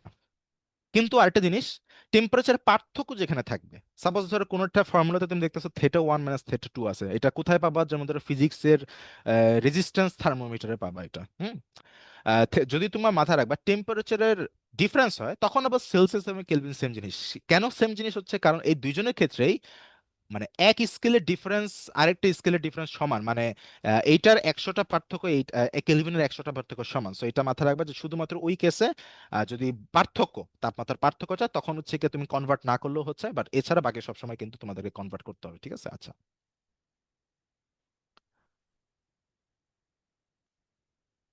হ্যাঁ, তারপর কি বলছে? হ্যাঁ, এগুলো জিনিস পারবা। গ্যাসের তাপমাত্রা বৃদ্ধি করলে উত্তপ্ত গ্যাসের গতি শক্তি বেড়ে যায়, এটা তো তোমরা ওই যে আইডিয়াল গ্যাস কেমিস্ট্রি ফার্স্ট পেপারের লাস্ট চ্যাপ্টারে এটার ম্যাথও পারবা। ঠিক আছে, যে গতি শক্তি নির্ণয়ের ম্যাথ আছে। E k = 1/3, ওই আরটি মার্টি হাবিজাবির ম্যাথ, মানে কন্ডিশনস আছে কোনটা মোনো অ্যাটমিক, ডায়াটমিক, পলিঅ্যাটমিক, ওইটার উপর নির্ভর করে। মোনো অ্যাটমিক হলে 3/2, ডায়াটমিক হলে 5/2, আবার পলিঅ্যাটমিক হলে আই থিঙ্ক 3 শুধু। ঠিক আছে, ওগুলো জিনিস তোমাদেরকে পড়তে হবে মানে গতিশক্তি নির্ণয় ক্ষেত্রে। আচ্ছা, তো এটা এইখানে আবার এইগুলো কাহিনী নাই। ঠিক আছে, আচ্ছা। এইগুলো জিনিস আগাই, এইগুলো জিনিস পারবা। অ্যাভোগাড্রোর ল, অ্যাভোগাড্রোর লটা খুবই মানে খুবই ইজি। সেটা হচ্ছে তুমি মোল সংখ্যা বৃদ্ধি করলে আয়তন বৃদ্ধি পাবে। কারণ আমরা জানি প্রতি 1 মোল গ্যাস কি 22.4 লিটার আয়তন দখল করেছে। তুমি যদি এখন 1 মোলের জায়গায় 2 মোল দাও তাহলে কি হবে? এখন তোমার হচ্ছে কি দ্বিগুণ আয়তন হবে। তো সম্পর্কটা কি? সমানুপাতিক, ঠিক আছে? এই যে ভি প্রপোর্শনাল এন, ঠিক আছে? আর এছাড়া তোমরা তো অ্যাভোগাড্রো সংখ্যাটা আই থিঙ্ক জানো, ঠিক আছে? আচ্ছা, আর সেটা হচ্ছে অ্যাভোগাড্রো সংখ্যাটা না আমার না একটা সংগ্রাম যেটা এখনো রয়ে গেছে। সেটা হচ্ছে আমরা কলেজে থাকতে কিন্তু এটি শিখি 6.022 × 10⁻², বাট ম্যাট্রিকে হচ্ছে কি লাইক এসএসসির বইতে তারা আবার 6.023 × 10⁻² দিছে। সো কাহিনী কি, আমি দুইটাই যখন মনে রাখতে যাই, কজ ম্যাট্রিকের একটা স্টুডেন্ট আছে, আমি কি কাজটা করি, এখানে 23 দিলে এখানে দিয়ে দিই 22, আবার এখানে 22 দিলে এখানে দিয়ে দিই 23, ঠিক আছে? সো তোমরা যে কোনো একটা মাথা রেখো, পেঁচাই ফেলো না, ঠিক আছে? সেটা কি 6.022 × 10⁻23। আচ্ছা, আচ্ছা। এই যে এগুলো জিনিস তোমাদেরকে পড়তে হবে, STP, ACTP, etcetera etcetera. STP তে 1 মোল কত দখল করবে? 22.4 লিটার। যেহেতু নাই তাহলে কি হবে বলো এটা, ঠিক আছে? আচ্ছা, তারপর হচ্ছে চার্লসের সূত্রের লেখচিত্রের নাম কি? এটা বলো, ভেরি ভেরি ইম্পর্টেন্ট। চার্লসের সূত্রের ক্ষেত্রে লেখচিত্রের নামটা কি? সেটা কি আইসোথার্ম, আইসোবার? আচ্ছা, এ আইসোথার্ম, আইসোবার। তোমাদের কি মনে হচ্ছে এটা কি হবে? তাসফিয়া বলতেছো আইসোথার্ম, আর হচ্ছে কি তোমার আহ ওয়েট,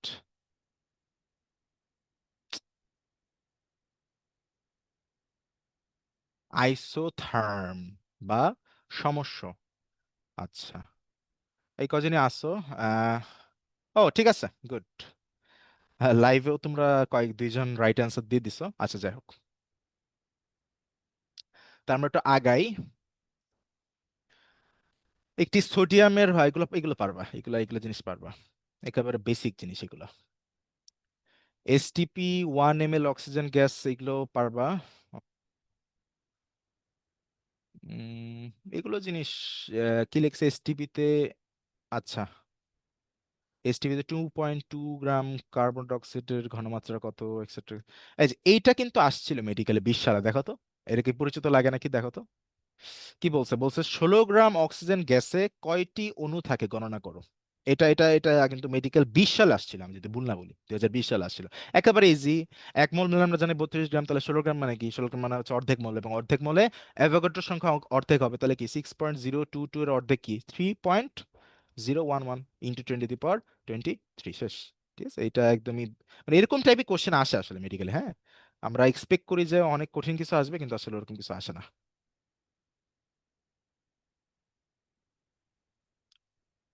তারপর আমরা আগাই।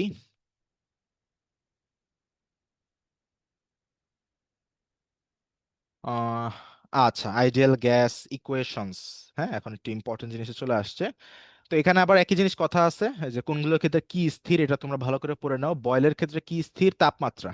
বয়েল মানে ফুটন্ত কিছু, so মাথা রাখবো ওর তাপ হচ্ছে কি কনস্ট্যান্ট থাকবে। চার্লসের ক্ষেত্রে চাপ, আর হচ্ছে তোমার অ্যাভোগাড্রোর ক্ষেত্রে কি তাপমাত্রা স্থির থাকে, প্রেসার এবং তাপমাত্রা দুইটাই স্থির থাকতেছে। তার মানে এখানে একমাত্র পরিবর্তনশীল হচ্ছে এই তোমার মোল সংখ্যাটা। এই টাইপের কোশ্চেনগুলো কিন্তু আসবে যে এসআই এককে, হ্যাঁ, আর এর মান কোনটি। আচ্ছা, শুধু তাই না, আরেকজন আমাকে একটু বলো এসআই এর ফুল ফর্ম কি? এটা যে এসআই ইউনিট বলা হচ্ছে, হ্যাঁ, এটার অ্যান্সার অ্যাকচুয়ালি আদিবাও দিতে পারবে, কজ এটা হচ্ছে কি, এটার অ্যান্সারটা কি হবে? এসআই এর ফুল ফর্মটা কি? আমরা মানে তুই দুইটা অ্যান্সার করো। এসআই এর এককে আর এর মান কোনটা এটাও অ্যান্সার করবো, আবার হচ্ছে কি তোমার এসআই এর ফুল ফর্ম কি এটাও অ্যান্সার করো। কেন এস ইন্টারন্যাশনাল স্ট্যান্ডার্ড? আচ্ছা, এটা কি মানে মানে কোথা থেকে পড়ছো নাকি? মনে হইতেছে যে না এসআই ইন্টারন্যাশনাল কি সেজন্য বললা, স্ট্যান্ডার্ড ইন্টারন্যাশনাল। আচ্ছা, আচ্ছা আদিবা, এটা তুমি আসছো আদি মিটিং এ? হ্যাঁ এটা হ্যাঁ, এটা আছি। এটা এটা কি সিস্টেম ইন্টারন্যাশনাল ছিল না এটা? না না না, স্ট্যান্ডার্ড ইন্টারন্যাশনাল ওইটাই। Standard international sure? আচ্ছা, আমার মনে হচ্ছে এটা সিস্টেম ইন্টারন্যাশনাল ছিল বায়োকেমিস্ট্রির বইতে, একটু মনে করে দেখো এটা। সিস্টেম আহ ইন্টারন্যাশনাল। আমার যত মাথায় আসতেছে, ঠিক আছে, কারণ স্ট্যান্ডার্ড ইন্টারন্যাশনাল হওয়ার কথা না, সিস্টেম ইন্টারন্যাশনাল ছিল আমার মতে। যাই হোক, এটা তোমরা ভেরিফাই করে জানাও, হ্যাঁ। এটা কিন্তু একটা ইন্টারেস্টিং জিনিস। এসআই আমার যত মনে আসতেছে সিস্টেম ইন্টারন্যাশনাল। তো তোমাদের ভিতরে যেহেতু একজনের পর ইন্টারন্যাশনাল স্ট্যান্ডার্ড বলতেছো, এটা একটু দেখো তোমরা। আচ্ছা। হ্যাঁ হ্যাঁ, সিস্টেমিক ইন্টারন্যাশনালই হবে। হ্যাঁ, সিস্টেম ইন্টারন্যাশনাল হবে এটা। আচ্ছা। হুম হুম। তা আমরা একটু আইডিয়াল গ্যাসের ইকুয়েশনটা একটু দেখি। PV is equals to nRT. এই ফর্মুলাটা তোমাদের অনেক কাজে লাগবে, সবসময় কাজে লাগবে। ফারহান হাসান গুগলে দেখলাম সিস্টেমই, আরে সেরা। আচ্ছা, আবু বকর এখন আবার ঠিক করছে। আর ফারহান হাসান বলছে ইন্টারন্যাশনাল সিস্টেম অফ ইউনিট। ও মনে হয় মানে বানাইছে, হ্যাঁ। ভাবছে যে কেমনে লেখলে জিনিসটা একদম প্রফেশনাল শোনায়, ঠিক আছে, কজ কনফিডেন্স বেশি থাকলে দেখা যায় যে অনেক সময় স্টুডেন্টরা ভুলভাল বললো, আমরাই উল্টা মনে করি যে আচ্ছা না, আমি মনে হয় পেঁচায় ফেলতেছি, স্টুডেন্ট মানে পড়ে আসছে ওই ওই। হ্যাঁ, এই ফেসবুকেও জানাচ্ছে সিস্টেম ইন্টারন্যাশনাল, ঠিক আছে আমরা, আচ্ছা আমরা আগাই। হ্যাঁ, অ্যাভোগাড্রো, আচ্ছা এখান থেকে তোমাকে আর এর সবগুলো মানে তোমাকে পড়তে হবে। লিটার অ্যাটমসফিয়ার এককে আর এর মান কত এটা পড়তে হবে, এসআই এককে কত, সিজিএস এককে কত, তিনটা সবগুলো এখান থেকে। এটা স্কিপ দেওয়ার কোনো মানে নেই। এবং যেই পার্টটাতে আসলে মেনলি প্যাচাবে সেটা হচ্ছে ইউনিটগুলো। So, যেহেতু এটা লিটার অ্যাটমসফিয়ারিক ইউনিট, তা অবশ্যই ইউনিটের ভিতরে লিটার থাকবে এবং অ্যাটমসফিয়ারিক প্রেশার থাকবে। আর বাকি সবগুলো কিন্তু সবগুলোতে আছে, যেমন ধর মোল পার মোল, মোল এবং কেলভিন, এই দুটো কিন্তু বাকি সবার ক্ষেত্রেই আছে, ঠিক আছে। আচ্ছা, সেইভাবে তোমরা একটু পড়ো এই জিনিসগুলো, কনভার্সন গুলো, হ্যাঁ। যে ডাইনের এককে কত, আর্গের হিসেবে কত, ঠিক আছে, 1 ডাইন সেন্টিমিটার সমান হচ্ছে 1 আর্গ, ঠিক আছে। এগুলো জিনিস কিন্তু মেডিকেলের জন্য ইম্পর্টেন্ট, ঠিক আছে। ইঞ্জিনিয়ারিং বা ভার্সিটিতে হয়তো অত বেশি আসে না। সো এই যে এই সবগুলো ইউনিটের মান যেগুলো মুখস্থ করতে বলা হলো, এগুলো তোমার সুন্দর মতো একটা চার্টে দিয়ে দিছে তারা। তো তোমরা এই চার্টটা খুব ভালোভাবে পড়ে নিও, তাহলে হবে, ঠিক আছে। আচ্ছা, চার্টের কোনো কিছুই বাদ দিও না ভাই, প্লিজ। এই যে খাদ্যবস্তুর ভ্যালু, ভ্যালু গণনা হিসেবে ব্যবহার করছে ক্যালোরি। আবার ফুড পাউন্ডাল পদ্ধতিতে যান্ত্রিক চাপ পরিমাপে ব্যবহৃত হয় কোনটা, এফপি বা ইঞ্জিনিয়ারিং একক, ঠিক আছে। এটি কিন্তু আসে, প্রচুর পরিমাণে আসছে। তারপর সেম কাহিনী বোল্টজম্যান কনস্ট্যান্টের জন্য যত ধরনের ইউনিট আছে সবগুলোকে তোমাকে পড়তে হবে। সেটা হচ্ছে লিটার এটিএম এককে কত এবং হচ্ছে তোমার এসআই এককে কত, ঠিক আছে। এগুলোতে আমি আর বেশি সময় দিলাম না, কারণ এগুলো তোমরা নিজেরা পড়লেই পারবা। আচ্ছা, নির্দিষ্ট গ্যাসের কোনো তাপমাত্রা 27 ডিগ্রি হতে কত বাড়ালে ওই গ্যাসের আয়তন দ্বিগুণ হবে যদি একই সাথে ওই গ্যাসের চাপ 0.8 atm হতে 1.18 অ্যাটমসফিয়ারে বৃদ্ধি করালো। আচ্ছা, তো যেহেতু এখানে দেখো, এখানে কিন্তু কোনো কিছুই তারা একদম কনস্ট্যান্ট দেয় নাই, শুধুমাত্র নির্দিষ্ট পরিমাণ যেহেতু বলছে, তার মানে আমরা ধরে নিতে পারি যে এখানে মোল নাম্বারটা চেঞ্জ করা হয়নি। নির্দিষ্ট পরিমাণের কোনো গ্যাস যেহেতু বলছে, তাহলে যেহেতু এখানে ভ্যারিয়েবল কিন্তু সবগুলোই, প্রেশারও এখানে একটা ভ্যারিয়েবল, কাজ দেখো প্রেশার কি হয়েছে 0.8 থেকে 1.18 করা হয়েছে।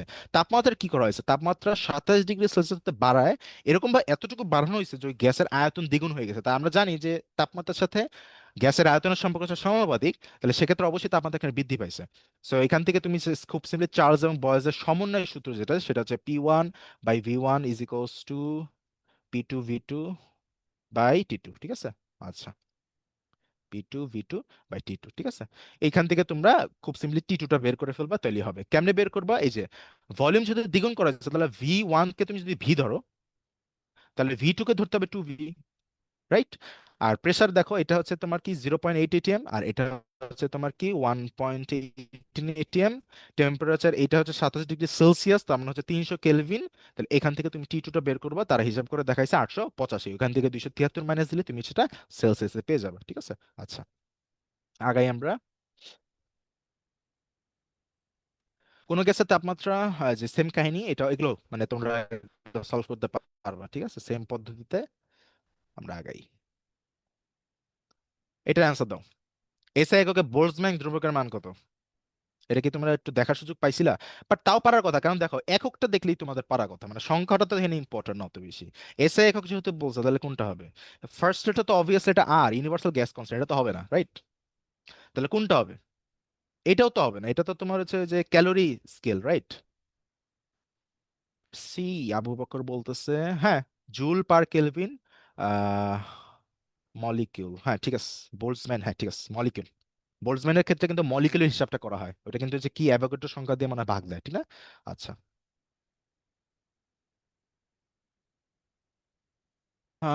আগাই আমরা।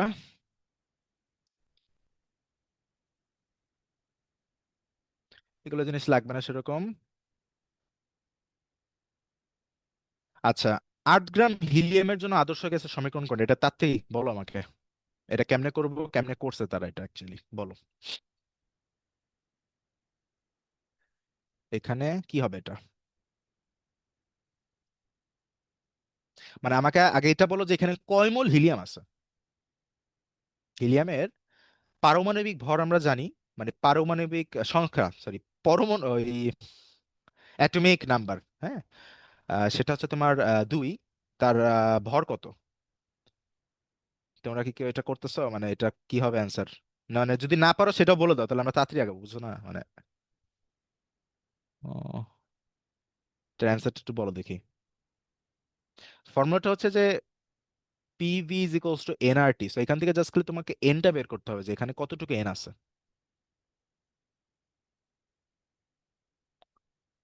ও,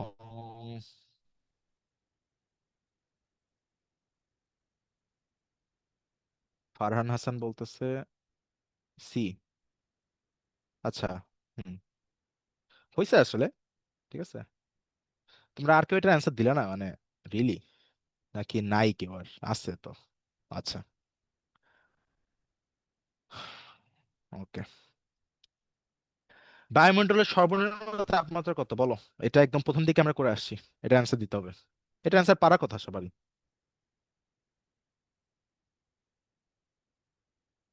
এটার অ্যান্সার কি হবে? বায়ুমণ্ডলের সর্বনিম্ন তাপমাত্রা কত?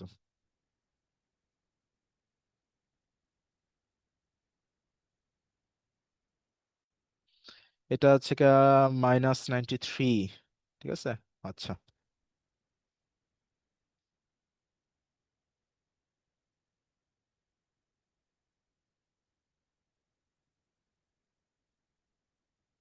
ফারহান হাসানি অ্যান্সার দিচ্ছে, বাপরে বাপ, ভালো। আচ্ছা,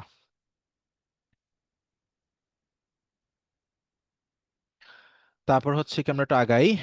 এগুলো জিনিস তোমার লাগবে না, মেডিকেলের জন্য তো বেশি ইম্পর্টেন্ট কিছু না এগুলা।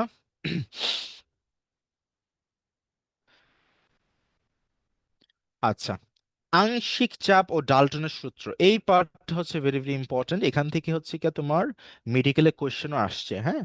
তো এটা একটু আমাদেরকে একটু ভালো করে পড়তে হবে। দেখাই অ্যাকচুয়ালি এখান থেকে একটা ম্যাথও দিব।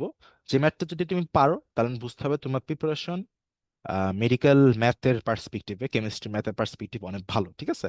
আচ্ছা, আমরা তাহলে অ্যাকচুয়ালি আগে ওই ম্যাথটা দিয়ে শুরু করি, এটা হচ্ছে বেটার। হুম, আমি এখানে ম্যাথটা সুন্দর করে লিখি।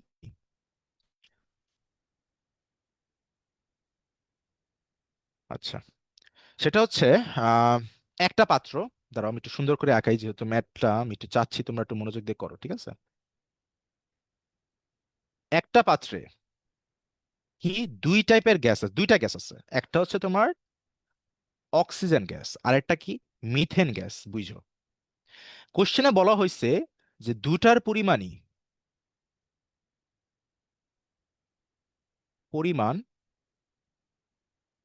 এক্স গ্রাম।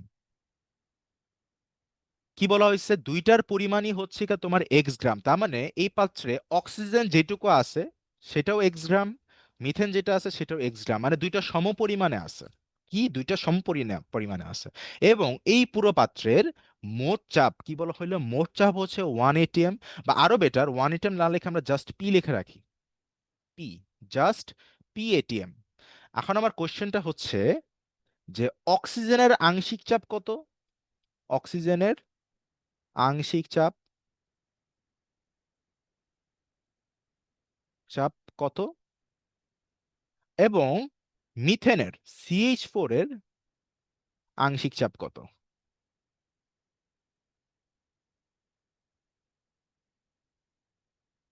এটা কি কেউ করতে পারবা? মানে একটু জুম আউট করে দেই। এটা কি কেউ করতে পারবা? মানে হ্যাঁ না বলে দাও, তাহলে হচ্ছে কি আমরা একটু মানে এটা সলভ করব। তোমরা যদি কেউ পারো তাহলে হচ্ছে একটু আমি 10-12 সেকেন্ড, মানে 20 সেকেন্ড ওটা সময় দিতে পারতাম। বা অথবা কেউ একজন একটু বলো যে এটা কেমনে করবা। কোশ্চেন একটু ভালো, এটা কিন্তু মেডিকেলে আসছে, মেডিকেলের কোশ্চেনই দিছে এটা, বুঝছো, ম্যাথ কোশ্চেন।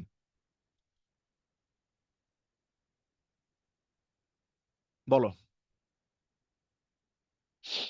আমি হচ্ছে একটু 10 সেকেন্ড ওয়েট করি তোমাদের কোনো একটা রেসপন্সের জন্য, তাহলে আমরা এটা করে ফেলবো। অ্যাকচুয়ালি আমি করা শুরু করি আস্তে আস্তে, তোমরাও করতে থাকো, এটা হচ্ছে বেস্ট, ঠিক আছে। আচ্ছা, দেখো, দুইটার পরিমাণ যেহেতু বলছে এক্স গ্রাম, দুইটাই সম পরিমাণ আছে, তাহলে বুঝতে হবে যে ওদের মোল সংখ্যার ভিতরে পার্থক্য হবে। কারণ কি, আমরা কিন্তু জানি যে অক্সিজেনের আণবিক ভর হচ্ছে 32 গ্রাম, কিন্তু মিথেনের কত বলো তো? মিথেনের জন্য কিন্তু 12+4, মানে কার্বন 12 এবং হাইড্রোজেন, তাহলে মোট কত আসতেছে? আসতেছে কিন্তু 16 গ্রাম।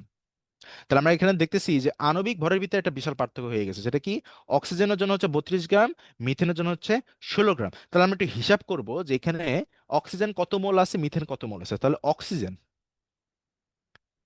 এর মোল সংখ্যা কত হবে? এক্স ভাগ, আমি একটু সোজা করে লিখি, আই থিঙ্ক আমরা বেশি বাঁকা লিখে ফেলতেছি, বাট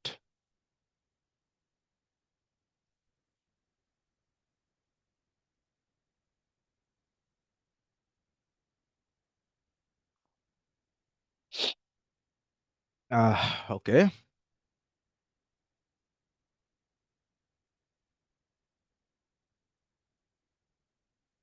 অক্সিজেনের মোল সংখ্যা কত হবে বলতো? এক্স ভাগ 32, এটা হচ্ছে তার মোল সংখ্যা। কিন্তু CH4 এর মোল সংখ্যা কত হবে বলতো? এক্স ভাগ 16। এখন আমরা জানি যে পার্শিয়াল প্রেসার বের করার ক্ষেত্রে কিন্তু একটা গুরুত্বপূর্ণ ফ্যাক্টর হচ্ছে টোটাল মোল নাম্বারটা, কিন্তু তোমাকে জানতে হবে। কি জানতে হবে? Total mole number. তাহলে আমাকে বলো তো, এই দুইটার টোটাল মোল তাহলে কত হচ্ছে? টোটাল মোল বা মোট মোল সমান সমান x/32 প্লাস x/16। এটার যোগ করলে কি হবে? নিচে থাকবে 32, আর উপরে থাকবে, এই পাশে থাকবে জাস্ট একটা এক্স, আর এই পাশে কি 2x। তাহলে কত হচ্ছে? 3x/32। এটা হচ্ছে total mole, very very important. এখন পার্শিয়াল প্রেসার বের করার ক্ষেত্রে আমাদের কিন্তু মোল ভগ্নাংশ বের করতে হয়। কি মোল ভগ্নাংশ? মোল ফ্র্যাকশন যেটাকে বলা হয়, ঠিক আছে? হাতে লেখাটা আসলে একটু খারাপ, বাট তোমরা একটু আশা করি বুঝবা। একটু ভালো করে লিখে আসলে। আচ্ছা, মোল ফ্র্যাকশন তাহলে কি হবে অক্সিজেনের ক্ষেত্রে যদি আমরা বের করি? আচ্ছা, একজন মানে অ্যান্সার দিছে, দেখি তো। আবু বকর। হুম, হয়েছে অ্যাকচুয়ালি, আবু বকর এটাই হয়েছে। সেটা হচ্ছে, আচ্ছা তা আমি একটু শেষ করে দিই। সেটা হচ্ছে মোল ফ্র্যাকশনের ক্ষেত্রে কি হবে, তাহলে অক্সিজেনের মোল সংখ্যা কত? x/32, আর মোট মোল হচ্ছে 3x/32। তাহলে উল্টায় যাবে, তাহলে উপরে যাবে 32, নিচে হচ্ছে 3x। তাহলে এক্স এক্স কাটা যাচ্ছে, 32 কাটা যাচ্ছে, বাকি থাকতেছে হচ্ছে 1/3, রাইট? আচ্ছা, তাহলে যেহেতু মোল ভগ্নাংশ 1/3, মাথা রাখবা মোল ভগ্নাংশের সাথে মোট প্রেসার, আমরা যদি এটার সাথে যদি টোটাল প্রেসার, মানে এখানে কি ছিল, এখানে আমরা কোশ্চেনে দিয়েছিলাম শুধু পি। দেখো, এখানে কিন্তু আমরা দিছিলাম কত? PATM, দেখছো? তাহলে আমরা জাস্ট পি দিয়ে গুণ দিলে কি হচ্ছে? অ্যান্সার পেয়ে যাচ্ছে। তাহলে অক্সিজেনের ক্ষেত্রে পাচ্ছি 1/3 into total P, that is 1/3 P. মিথেনের ক্ষেত্রে সেম ভাবে করি আমরা, দেখো মিথেনের ক্ষেত্রে আমরা একটু সংক্ষেপে করে ফেলি। তাহলে ওর মোল সংখ্যা আসছে হচ্ছে কি x/16 ভাগ, আমরা জানি ভাগ হচ্ছে তোমার মোট মোল সংখ্যা 3x/32। তাহলে এটা উল্টাইলে কি হবে? x/16 ইন্টু হচ্ছে 32 ভাগ হচ্ছে 3x, ঠিক আছে? তাহলে 16 দিয়ে কাটলে এটা হচ্ছে 2, এক্স এক্স কাটা, তাহলে হচ্ছে 2/3 মোল ভগ্নাংশ, এটার সাথে টোটাল প্রেসার মাল্টিপ্লাই দিলে আমরা পার্শিয়াল প্রেসার পেয়ে যাচ্ছি, ঠিক আছে? আচ্ছা, গেল। এটা আশা করি আমরা পারছি, ঠিক আছে? আচ্ছা, তাসফি একটু চুপচাপ হয়ে গেছে, কেন কি? তোমাকে মানে সামনে টেস্ট পরীক্ষা, মানে অন্য পরীক্ষা দেখে কি মানে তুমি একটু হ্যাং হয়ে আছে নাকি? যাও, অ্যান্সার দিও, মানে যেগুলো জিনিস একটু মনে হবে যে না এটা তুমি ইনস্ট্যান্ট অ্যান্সার দিতে পারবে। আচ্ছা, এবার কি বলছে? এসিটিপি গ্যাসের, আচ্ছা এটা তো একটু আগে আমরা দেখছি। আচ্ছা ওয়েট,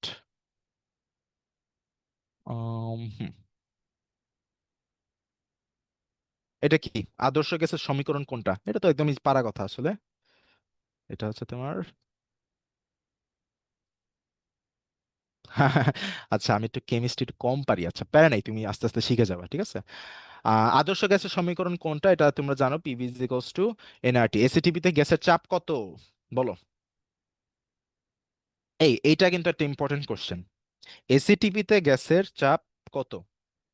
এটা এটা যে পারবা সে অ্যাকচুয়ালি মোটামুটি একটু জিনিয়াস, ঠিক আছে? কারণ এটা কিন্তু একটু কাহিনী আছে। আচ্ছা, এটার অ্যান্সার কি 100 kPa না? বিকজ এখানে কিন্তু একটা কাহিনী আছে, সেটা হচ্ছে যে ওয়েট, সি খাইছে ফারহান দেখি অনেক, মানে দ্রুত অ্যান্সার দিচ্ছে, হ্যাঁ এসিটিপি তে, হ্যাঁ আচ্ছা ওয়েট, এটা কি আমি বলছি দেখে তুমি বললা লাইক 100 kPa? লাইক এরকম কাহিনী হইলেও বলো। না স্যার পারতাম। তুমি শিওর এটা হয়েছে? আমারও কিন্তু ভুল হইতে পারে, হ্যাঁ, আমিও কিন্তু মানুষই, ঠিক আছে। আমি জাস্ট খালি এটা জানি যে এসটিপির ক্ষেত্রে হচ্ছে কি, শিওর স্যার। আচ্ছা ঠিক আছে, সেটা হচ্ছে এসটিপির ক্ষেত্রে, মাথা রাখবা এসটিপির ক্ষেত্রে হচ্ছে 1 ATM।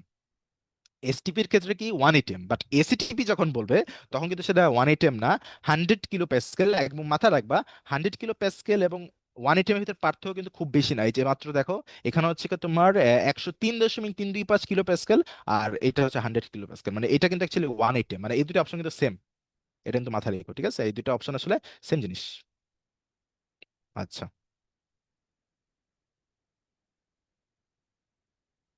হ্যাঁ সি হবে। তাসফিয়া কম পারে বললে আমি আবার বলতেছে সি হবে, ঠিক আছে, আর ফারহান হাসান 100% খাইছে। আচ্ছা ঠিক আছে, না ঠিক আছে, মানে এই দুইটা হচ্ছে সেম জিনিস, ঠিক আছে, এটা একটু একটু মাথা রাখবে। এসটিপির ক্ষেত্রে হচ্ছে 1 ATM, বাট এসিটিপির ক্ষেত্রে কিন্তু 100 kilo প্যাসকেল, ঠিক আছে। আচ্ছা,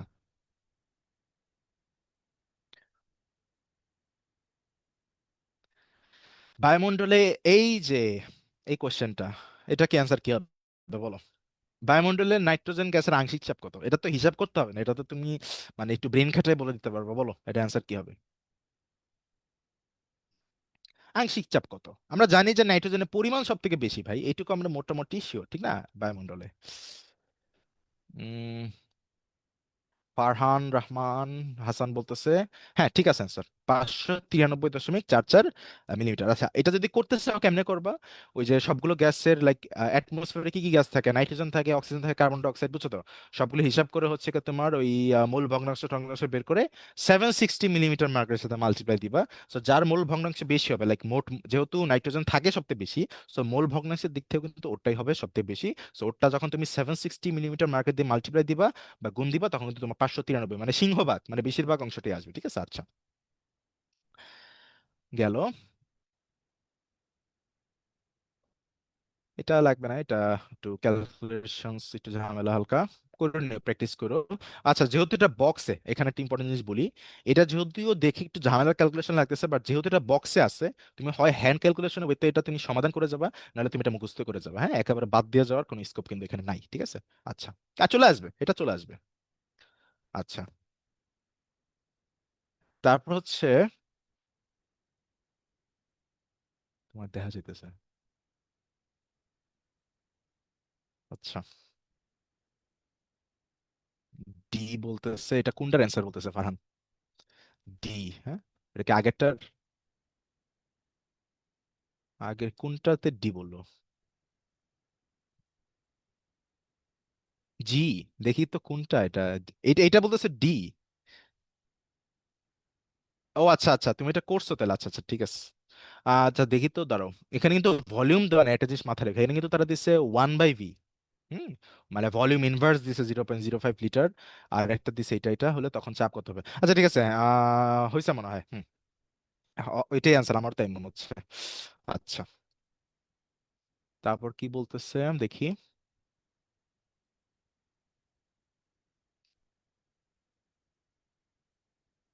আচ্ছা, Graham's law, diffusion and effusion of gas, very very very very important, ঠিক আছে।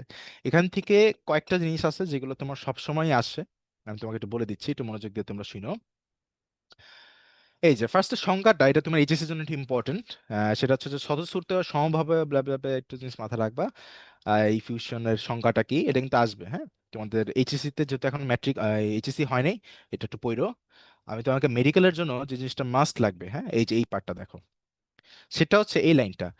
ডিফিউশন পাত্রের ভেতরে এবং বাইরে চাপ সমান এবং অণুগুলোর মধ্যবর্তী দূরত্ব প্রায় 100 ন্যানোমিটারের চেয়ে পাত্রের ছিদ্র ছোট, তাই পাত্রের ভিতরে গ্যাসের ব্যাপন ঘটে, নিঃসরণ সম্ভব না।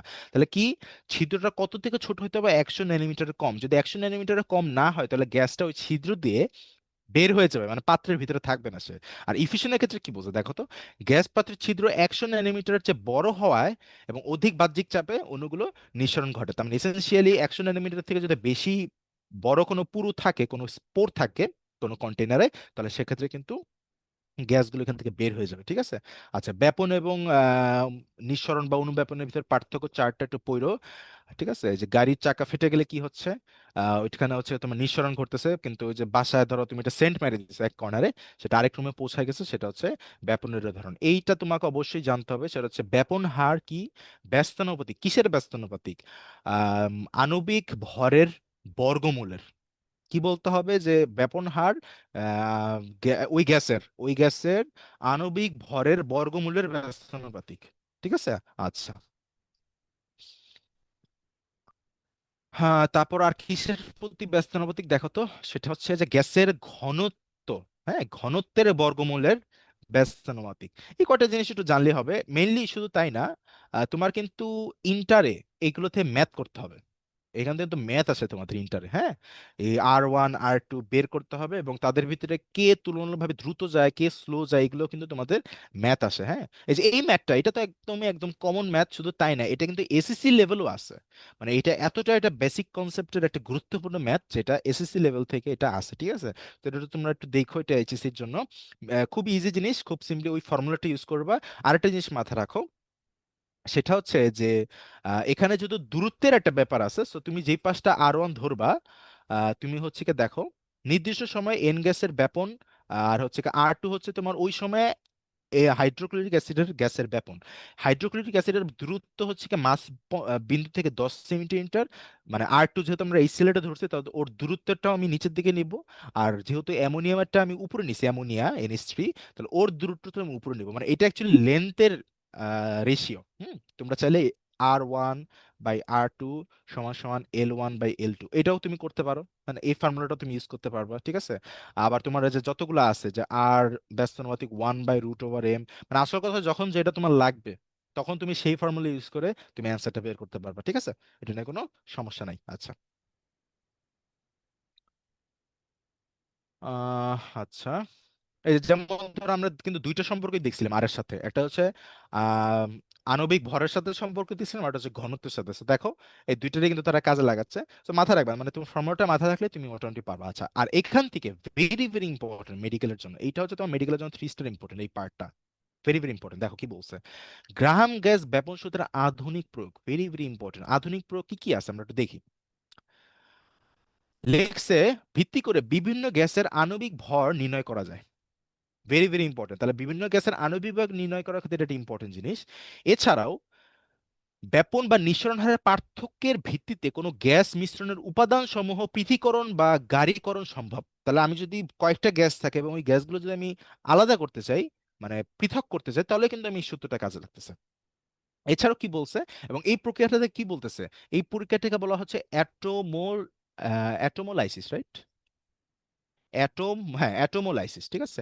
ভেরি ভেরি, অ্যাটোমোলিসিস লেখছে এখানে, বাট এটা অ্যাকচুয়ালি লাইসিস, হ্যাঁ।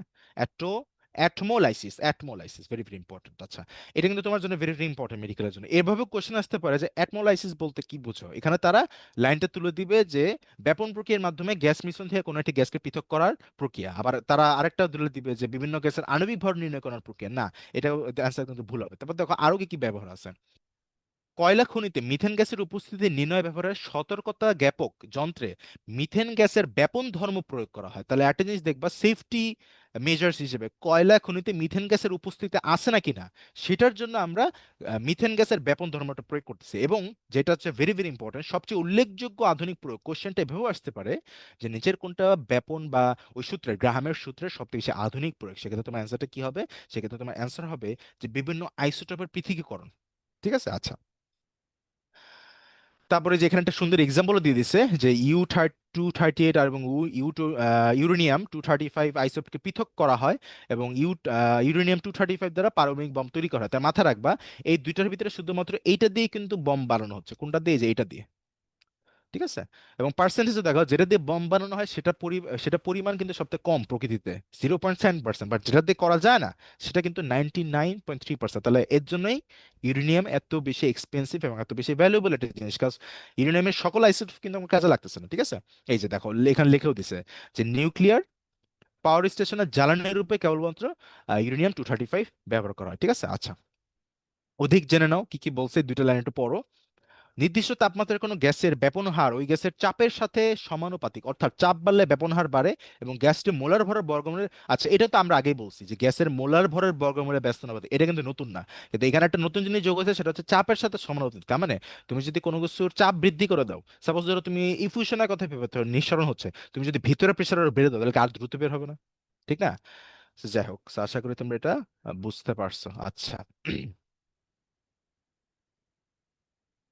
আচ্ছা, তো এই যে এখানে তারা সুন্দর মতো তুলেও দিছে, ঠিক আছে, যে আর এ বাই আর বি সমানুপাতিক হচ্ছে তোমার প্রেসারের সাথে, আর ব্যস্তানুপাতিক হচ্ছে এটা। তো তুমি চাইলে এই ফর্মুলাটাও ইউজ করতে পারো যখন যেই ফর্মুলা তোমার কাজে লাগে, ঠিক আছে, যখন যেটা দিয়ে তোমার অ্যান্সার বের হবে তখন তুমি সেই ফর্মুলাটি ইউজ করবে, ঠিক আছে। আচ্ছা, আগে আমরা এই যে এখানে কয়েকটা এক্সাম্পল আছে তারা কিভাবে কি ম্যাথ গুলো করতেছে, এগুলো জিনিস তোমরা একটু দেখলেই পারবা, ঠিক আছে, বইতেই করা আছে, তো এগুলো জিনিস একটু ঘাটলেই হয়ে যাবে। এইচএস এর জন্য ইম্পর্টেন্ট, হ্যাঁ, ব্যাপন থেকে কিন্তু কোশ্চেন আসবেই।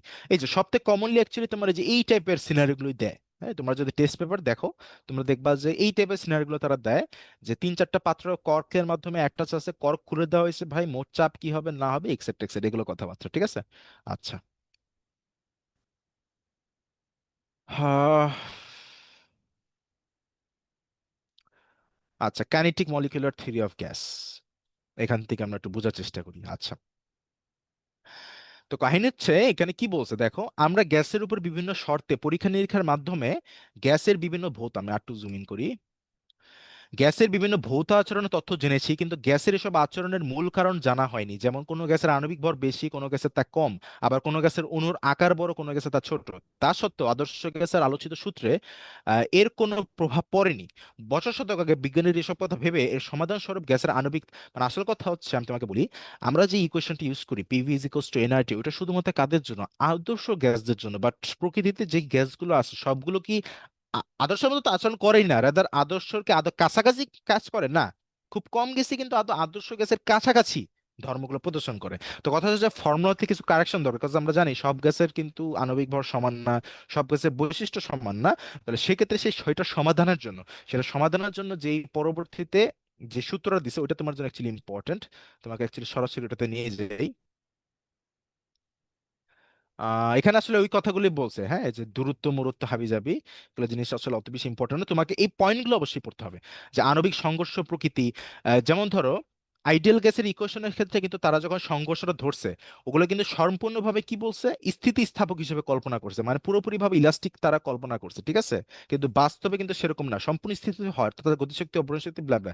তো এই মানে কিছু কিছু ব্যাপার আছে যা তারা হচ্ছে কি আইডিয়াল গ্যাসের জন্য ধরছিল, বাট বাস্তবে সেগুলো ক্ষেত্রে হয় না। যেমন ধরো গ্যাসের চাপ, অবিরাম স্থিতিস্থাপক সংঘর্ষের মাধ্যমে গ্যাস আধারের দেওয়ালের প্রতি একক ক্ষেত্রফলে গ্যাস অণুগুলোর প্রয়োগকৃত বলকে গ্যাসের চাপ বলে। বাট কথা হচ্ছে সকল গ্যাস কি সেম চাপ দেয় না।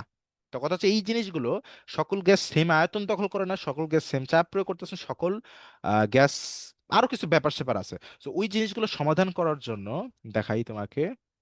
আচ্ছা, এই ফর্মুলাগুলো একটু ক্লিয়ার করি। এই ফর্মুলা হচ্ছে যে তোমার বিভিন্ন ধরনের গতিবেগ, আমরা জানি যে অণুগুলো যে সংঘর্ষ করতেছে কয়েকটা আছে, এর ভিতরে এইটা হচ্ছে সবচেয়ে বেশি ইম্পর্টেন্ট, বর্গমূল গড় বর্গবেগ বা আরএমএস বেগ। এই ফর্মুলাটা তোমাকে জানতেই হবে।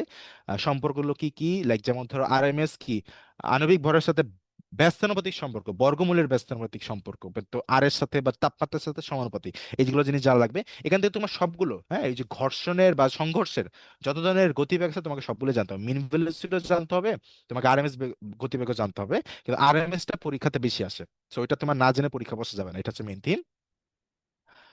আচ্ছা, এটা একটু অ্যান্সার দিয়ে নাও, দুইটা গ্যাসের গতিশক্তি কখন সমান হয়? এটা আসলে খুব ইজি কোশ্চেন, তাই আমি এটা আসলে সরাই ফেললাম স্ক্রিন থেকে। কোন দুইটা গ্যাসের, কোন দুইটা গ্যাসের কখন সমান হবে, ঠিক আছে, আর আরএমএস এর গতিবেগ সম্পর্কে কোনটা কি? আচ্ছা, ওটা হচ্ছে তাপমাত্রা, হ্যাঁ, ওটা হচ্ছে তাপমাত্রা সমান হলে হচ্ছে কি তোমার সমান হবে। আচ্ছা, ওকে, আমি তোমাকে যেটা অ্যাকচুয়ালি দেখাইতে যাচ্ছি, এগুলো জিনিস কিন্তু তোমাকে পড়তে হবে।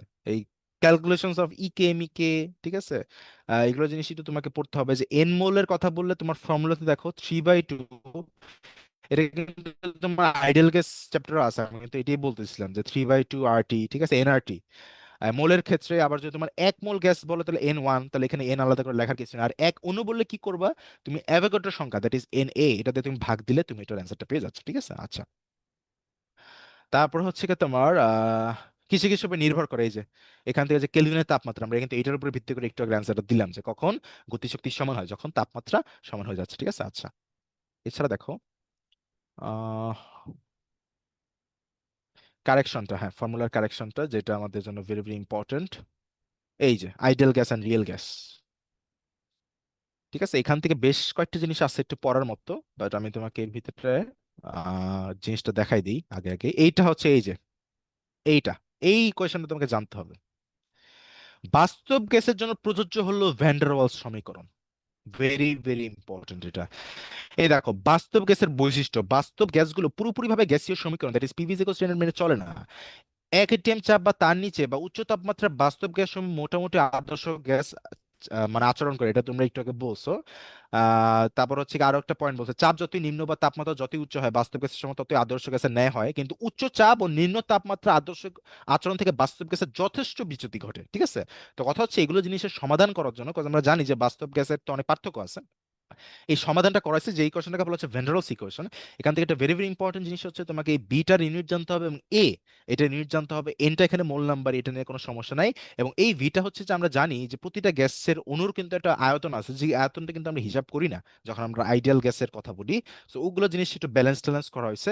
এবং শুধু তাই না, এই লাইন থেকে কিন্তু মেডিকেল 21/22 সেশন একটা পরীক্ষা আসছে, হাইড্রোজেন অণুর বর্গমূল গড় বর্গবেগ গতিবেগ 25°C হচ্ছে 1920, আর অক্সিজেন নাইট্রোজেন গ্যাসের আমার মনে হয় অক্সিজেন আসছিল আমাদের সেশনে, ঠিক আছে। আদিবা থাকলেও আমার ঠিক মনে থাকার কথা, এরকম একটা কিন্তু আসছিল 493 নিকে 492 এর মতো অ্যান্সার ছিল, মুখস্থ আসছিল। আমার মনে হয় এটা ফিজিক্সের চ্যাপ্টার 10 থেকে আসছিল ফার্স্ট পেপার, ঠিক আছে। তো যাই হোক, এগুলো জিনিস যখন তোমরা একটা গুরুত্বপূর্ণ তথ্য দেখবে তোমাদেরকে অবশ্যই একটু পড়তে হবে, ঠিক আছে। আর এছাড়া এই যে এই চার্টটা, আদর্শ গ্যাস ও বাস্তব গ্যাসের পার্থক্য কি কি দেখো, আমি যেগুলো তোমাকে আগেই বলছিলাম। আদর্শ গ্যাসের ক্ষেত্রে কি হয়, আণবিক আকর্ষণ দেখো, আদর্শ গ্যাসের অনুসময়ের মধ্যে কোনো আকর্ষণ বা বিকর্ষণ নেই, এটা তো ধরে না হচ্ছে, কিন্তু বাস্তবে কি তা হয় না, বাস্তবে কিন্তু আমরা জানি যে গ্যাসের অনুসময় কিন্তু একজন জায়গায় আকর্ষণ করে, রাইট। এই যে অনুসময়ের মধ্যে আকর্ষণ ও বিকর্ষণ বল বিদ্যমান। তারপর কি বলছে, অনুসমূহ, আদর্শ গ্যাসের অনুসমূহের মোট আয়তন গ্যাস দ্বারা দখলকৃত আয়তনের তুলনায় নগ্ন তাই হিসাবে গণ্য করা হয় না, কিন্তু আমরা জানি যখন গ্যাসের পরিমাণটা অনেক বেড়ে যাবে তখন তোমাকে ওইটা হিসাব করতে হবে। বাস্তব গ্যাসের অনুসময় মোট আয়তন গ্যাস দ্বারা দখলকৃত আয়তনের তুলনায় নগ্ন নয় তাই হিসাবে গণ্য করা হয়, ঠিক আছে। এই যে পার্থক্য কি ফর্মুলা, তা আসল কথা হচ্ছে আদর্শ এবং বাস্তব গ্যাসের যে কিছু বৈশিষ্ট্য, যে কিছু পার্থক্য আছে, এগুলো জিনিস তোমাকে জানতে হবে। আর এই ফর্মুলাটা জানতে হবে, এবং এই ফর্মুলার ভিতরে এ কি বি কি এটা ইউনিট কি, এগুলো জিনিস তোমার জানতে হবে। পরের পেজে আছে, ঠিক আছে, পরের পেজে এটা আছে দেখো। হ্যাঁ আচ্ছা, অ্যামাগা কার্ভ বলা হচ্ছে, এটা তোমার জন্য একটি ইম্পর্টেন্ট তথ্য, ঠিক আছে। এই চার্টটার মেইন থিম হচ্ছে আদর্শ গ্যাসগুলো ওই সুন্দর একটা, এই যে আদর্শ গ্যাস হচ্ছে একদম প্যারালাল যাচ্ছে এই প্রেসারের সাথে, মানে সমান্তরালে যাচ্ছে। কিন্তু হচ্ছে কি তোমার বাস্তব গ্যাসগুলো কিন্তু মানে একই চাপে এবং তাপে কিন্তু সেম বৈশিষ্ট্য দেখাচ্ছে না, হ্যাঁ তাদের ভিতরে ওই অ্যামাগা কার্ভের ভিতরে কিছু তারতম্য দেখা যাচ্ছে, ঠিক আছে। আচ্ছা, এদের ক্ষেত্রে আসলে মিলিয়ে জেড এর ভ্যালুটা তোমাদেরকে জানতে হবে, এটা নিয়ে আসলে একটু আলাদা আলোচনা করতে হবে। বাট তাও তোমরা একটু মাথা রাখো, পিভি ইকুয়ালস টু এনআরটি, এনআরটির ক্ষেত্রে সামনে যে জেডটা সেটাকে বলা হচ্ছে পেষণ গুণাঙ্ক, ঠিক আছে। সংকোচনশীলতা গুণাঙ্ক বা পেষণ গুণাঙ্ক, এটা তুমি মাথা রাখো। এইটার মান যখন বেশি হবে তখন কি হবে এবং যখন কম হবে তখন কি হবে, এটা হচ্ছে তোমার জন্য ভেরি ভেরি ইম্পর্টেন্ট। এটা পরের পেজে দেখো, পরের পেজে আছে, এই দেখো এইটা তোমাকে একটু পড়তে হবে। সেটা হচ্ছে এক মোল আদর্শ গ্যাসের বেলায় জেড সমান সমান 1 হয়, তার মানে কি আদর্শ গ্যাসের ক্ষেত্রে জেড এর ভ্যালু কত হচ্ছে 1, এবং 1 হইলে তুমি দেখবা কার্ভটা একদম সোজা যাচ্ছে। এর মান পি এবং টি এর উপর নির্ভরশীল, জেড এর মান 1 হতে বেশি বা কম হবে বাস্তব গ্যাসটি আদর্শ আসন থেকে ততই বিচ্যুত হবে, মানে বেশি হইলেও বিচ্যুত হবে, কম হইলেও বিচ্যুত হবে। এখন দেখো কি বলছে, যখন জেড এর মান 1 এর থেকে বেশি তখন গ্যাসটি আদর্শ গ্যাসের অপেক্ষা কম পেষণযোগ্য হয়, গ্যাসের এরূপ আচরণকে ধনাত্মক বিচ্যুতি বলা হয়। কম পেষণযোগ্য মানে কি, কম পেষণযোগ্য মানে হচ্ছে এটা ছড়া মানে কি বলা যায়, তুমি যদি ওইটাকে পেষণ করতে চাও তাহলে তোমাকে অ্যাকচুয়ালি বেশি ফোর্স দিতে হবে। এটা একটা সহজ ওয়ে আছে, যাদের আণবিক ভর কম তাদের মানে পেষণযোগ্যতা কম, তাদেরকে পেষণ দিতে বা একটা সিলিন্ডার তুমি এমনি হিসাব করো, ওদেরকে সিলিন্ডার জাত করাটা কঠিন হবে, বেশি প্রেসার অ্যাপ্লাই করতে হবে। আর যাদের আণবিক ভার তুলনাভাবে বেশি, তারা তুলনাভাবে একটু বেশি পেষণযোগ্য হয়। যেমন ধরো কি, এই দেখো উদাহরণ দেখো, কম পেশনযোগ্য উদাহরণ দেখো হাইড্রোজেন, হিলিয়াম, নাইট্রোজেন। আবার বেশি পেশনযোগ্য উদাহরণ দেখো কার্বন ডাইঅক্সাইড, অক্সিজেন। এটা কিন্তু সবাই এদের থেকে কিন্তু আণবিক ভর বেশি, ঠিক আছে? তো এইভাবে তোমরা একটু মাথা রাখতে পারো, অথবা তোমরা ফর্মুলাটা মাথা রাখতে পারো, ঠিক আছে? দুইটাই, মানে যেটা তোমাদের সুবিধা আসলে, ঠিক আছে? যে তাপমাত্রা বাস্তব গ্যাস আদর্শের মতো আচরণ করে সেই তাপমাত্রাকে বলা হয় বয়লের তাপমাত্রা। Very very important. কন্ডিশন, কি কি কন্ডিশনে আইডিয়াল গ্যাসের মতো আচরণ করবে, ভেরি ভেরি ইম্পর্টেন্ট, ঠিক আছে? ফার্স্টে কি বলছে, প্রথমত আদর্শ গ্যাসের আণবিক গতিশক্তি মতো গ্যাসের অণুর সময় মোট আয়তন গ্যাস পাত্রের মোট আয়তনের তুলনায় নগ্ন। কিন্তু হিসাব করে দেখা গেছে যে না, যখন গ্যাসের পরিমাণ, মানে এই দুইটা কন্ডিশন, একটা হচ্ছে গ্যাসের অণুসমূহগুলোর একটা আয়তন আছে, এটা স্বীকৃতি দেওয়া। আইডিয়াল গ্যাসের ইকুয়েশনে তারা এটা ধরেই নেই, এই যে যে প্রতিটা গ্যাসের অ্যাটম বা পরমাণু যেগুলো বলতেছো সেটার তো একটা আয়তন আছে, রাইট? কিন্তু তারা আদর্শ গ্যাসের ক্ষেত্রে সেটা হিসাব করে নাই, কিন্তু বাস্তব গ্যাসের হিসাবের ক্ষেত্রে আমাদেরকে হিসাবটা করতে হবে। এটা হচ্ছে ফার্স্ট পয়েন্ট। আর দ্বিতীয় পয়েন্ট কি বলছে, দ্বিতীয়ত আদর্শ গ্যাসের গতিশক্তি অনুগুলোর মধ্যে কোনো আকর্ষণ বল নেই, এই স্বীকার্যটি নির্মিত হওয়ার ক্ষেত্রে ব্লা ব্লা। কিন্তু কি হয়েছে, বাস্তবতার পার্সপেক্টিভে আকর্ষণ বল কিন্তু আছে, বা আকর্ষণ বল কিন্তু তোমার আছে গ্যাস দেওয়ার ভিতরে। So এই দুইটা ফ্যাক্টরকে তারা একটু সমাধান করছে, ঠিক আছে? এই জিনিসটা একটু তোমাদেরকে জানতে হবে। এবং এবং এই যে এইখানে সেম জিনিসটা আবারও বলছে, ভ্যান ডার ওয়ালস সমীকরণ বাস্তব গ্যাস আদর্শ গ্যাস থেকে বিচ্যুতির কিভাবে কিভাবে তারা প্রতিরোধ করতেছে, ঠিক আছে? কিভাবে কিভাবে তারা সেটা লাগু করতেছে, এটা তোমরা একটু পড়লেই পারবা। সেম কথা আবারও দেখো, জেড যখন ওয়ানের কম হবে, জেড যখন ওয়ানের বেশি হবে, জেড যখন ওয়ান হবে তখন আদর্শ গ্যাস। আবার কি বলছে, অধিক চাপে এক্ষেত্রে আদর্শ গ্যাসের তুলনায় হাইড্রোজেন এবং হিলিয়ামের বেলায় এই যে পিভি বাই আরটি, এটা কিন্তু জেড, এটা ওয়ানের থেকে বেশি হয়। এবং ওয়ানের থেকে বেশি হওয়া মানে কি, এর কারণ হলো আন্তঃ আণবিক আকর্ষণের তুলনায় আণবিক আয়তনের প্রাধান্য। তার মানে ওদের ভিতরে একটা অ্যাটমের সাথে আরেকটা অ্যাটমের যে আকর্ষণ বলটা আছে সেটার তুলনায় তাদের কি বলা যায়, তাদের আয়তনটা যেহেতু হঠাৎ করে হচ্ছে তোমার তুলনায় অধিক আয়তনের প্রাধান্য। মানে হিলিয়াম এবং হাইড্রোজেনের পরমাণুর নিজস্ব যে আয়তনটা আছে সেটা তাদের আকর্ষণ বলের থেকে বেশি প্রাধান্য পায়। তাদের ভিতরে আকর্ষণ বলটা কম। আমরা জানি হিলিয়াম গ্যাস এমনিতেও হচ্ছে গিয়ে তোমার একটা নিউট্রাল গ্যাস, ওর ভিতরে আকর্ষণ বল কম থাকবে। সো ওর আয়তনটা এই ক্ষেত্রে বেশি প্রাধান্য পায়। বাট অন্যান্য গ্যাসের ক্ষেত্রে কি বলছে দেখো, কার্বন ডাইঅক্সাইড এবং মিথেনের বেলা আদর্শ গ্যাসের তুলনায় লেস দেন ওয়ান। এই কারণ হলো আন্তঃআণবিক আকর্ষণ বলের প্রাধান্য। তার মানে তাদের আন্তঃআণবিক বলের আকর্ষণ যথেষ্ট বেশি, যেন তাদের লাইক খুব ইজিলি যেন তারা ছড়া না যেতে পারে, মানে তাদেরকে প্রেসার দিয়ে বা খুব ইজিলি পেষণযোগ্য করা যাবে, ঠিক আছে? এটা হচ্ছে তোমার মেইন থিম। আচ্ছা, এই যে very very important, van der Waals বাস্তব গ্যাসের আন্তঃআণবিক আকর্ষণ বল ও আণবিক আয়তন এই দুই ক্ষেত্রে সংশোধন ফ্যাক্টর, ভেরি ভেরি এ এবং বি। ইকুয়েশনে দেখছো না দুইটা এ বি আছে, কি কি সেটা? এইটা কি, এটা হচ্ছে তোমার গ্যাসের আন্তঃআণবিক আকর্ষণ বলের কারেকশন ফ্যাক্টর, কাজ আমরা জানি আকর্ষণ বল কাজ করে বাস্তব গ্যাসে, বাট আদর্শ গ্যাসের ক্ষেত্রে ধরা হয়নি। আর সেকেন্ড জিনিসটা কি বি, সেটা হচ্ছে আয়তন। আয়তনটা কি, আদর্শ গ্যাসের ক্ষেত্রে ধরা হয়েছিল যে কোনো পরমাণুর কোনো আয়তন নাই বা থাকলেও সেটা নগ্ন, কিন্তু বাস্তব গ্যাসে কিন্তু আয়তন হিসাব করতে হয়। তো এখন তোমরা আশা করি এ এবং বি যে কারেকশন ফ্যাক্টর যেটা মাথা থাকবে, এ হচ্ছে কি আন্ত আণবিক আকর্ষণ বলের কারেকশনটা লাইক হিসাব করে, হিসাব করা হচ্ছে যে আন্তঃআণবিক বল যে অস্তিত্ব আছে। আর 2 নম্বর হচ্ছে আণবিক আয়তন। গেল। এখন সুন্দর মতো একটু এককটা দেখানো, সুন্দর মতো এই দুটো একক তুমি এখানে লেখা পাবা, ঠিক আছে? তোমরা এটার পিডিএফ দিয়ে দিব, তো তোমরা একটু দেখো, হ্যাঁ এখানে আছে। আর আমি হচ্ছে এটা খুঁজে খুঁজে বের করতে গেলে ঝামেলা সময়, এই যে পেয়েও গেছে অ্যাকচুয়ালি। এটা কি ছিল, এটা কিন্তু ছিল আন্তঃনৈবিক আকর্ষণ বলের কারেকশন ফ্যাক্টর। ওইটার এককটা কি, এটিএম লিটার স্কোয়ার পার মোল স্কোয়ার। হ্যাঁ, সেটা মাথায় রাখো, মানে ইনভার্স টু। আর বি এর ক্ষেত্রে কি, বি হচ্ছে কি তোমার ছিল ভলিউম, তাহলে এটা হচ্ছে লিটার পার মোল। এটা সহজ, যে আয়তন কারেকশন ফ্যাক্টরটা ছিল লিটার পার মোল বি। আর হচ্ছে তোমার আন্তঃনৈবিক আকর্ষণ বল যেটা, এটা একটু একটু লম্বা, এটিএম লিটার স্কোয়ার পার মোল স্কোয়ার, ঠিক আছে? আচ্ছা, পারবে এটা। এগুলো জিনিস একটু পড়ো। পিভি বনাম পি লেখ হচ্ছে হাইড্রোজেন এবং হিলিয়াম গ্যাসের লেখ দুটি আদর্শ গ্যাসের লেখের উপরে থাকে কেন? কেন উপরে থাকে? কজ ওদের ক্ষেত্রে জেড এর ভ্যালু কি, জেড এর ভ্যালু কিন্তু ওয়ানের থেকে বেশি, এবং ওয়ানের থেকে বেশি থাকা মানে সেটা হচ্ছে একটু উপরের দিকে থাকবে, ঠিক আছে? আর ওয়ানের থেকে কম থাকা মানে এটা পিজি হবে, এক্সেট্রা এক্সেট্রা, যাই হোক। কোন গ্যাসটি অধিক পেষণযোগ্য, এটার অ্যান্সার বলো। এটাই আই থিঙ্ক আমাদের আজকে লাস্ট কোয়েশ্চেন। এটা অ্যান্সার কি হবে? কোন গ্যাসটি অধিক পেষণযোগ্য? সুন্দর মতো বলো দেখি। আমার খাবার আসলে ঠান্ডা হয়ে যাচ্ছে, তাও বলো তোমরা দেখি। কোন গ্যাসটি অধিক পেষণযোগ্য? আসো কেউ আছো মানে এত লম্বা ক্লাসে?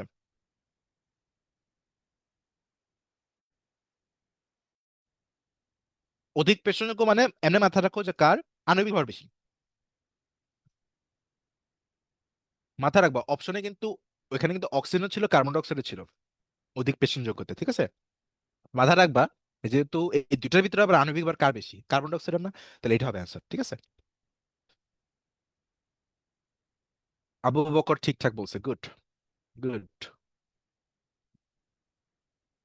আবু বকর তুমি কিন্তু টপ 10 থাকার চেষ্টা করো কেমিস্ট্রি অ্যাসেসমেন্ট এক্সামে, ক্রেস টেস্ট রাখবা, স্মৃতি হয়ে থাকবে, ঠিক আছে? আচ্ছা, তারপর গেল উম, আচ্ছা আমরা এখান থেকে হচ্ছে পরের দিন শুরু করবো 1.8 থেকে, 1.8 থেকে একদম শেষ পর্যন্ত। সো তোমাদের এক্সাম তাহলে হচ্ছে কালকে যেটা থাকবে সেটা তুমি 1.8 পর্যন্ত থাকবে, ঠিক আছে? আচ্ছা, তাহলে এই যে আমরা পড়লাম, এর ভিতরে কি কোনো টপিক আছে যেটা লাইক তোমার কাছে মনে হচ্ছে যে না, ওইটা একটু আর একটু রিক্যাপ করলে ভালো হতো? আমাদের ক্লাসটা আসলে বেশ লম্বা হয়ে গেছে, আমরা আসলে শেষ করতাম, তাহলে একটু বলো দেখি। মানে আমরা আরো 10-15 মিনিটের মতো থাকতে পারি যদি তোমাদের কোনো কোশ্চেন থাকে অ্যাকচুয়ালি, যে ওই জিনিসটা বা এই জিনিসটা আমার একটু ঝামেলা, এটা একটু হলে ভালো হয়, বলো দেখি। আসছে তোমাদের এরকম question?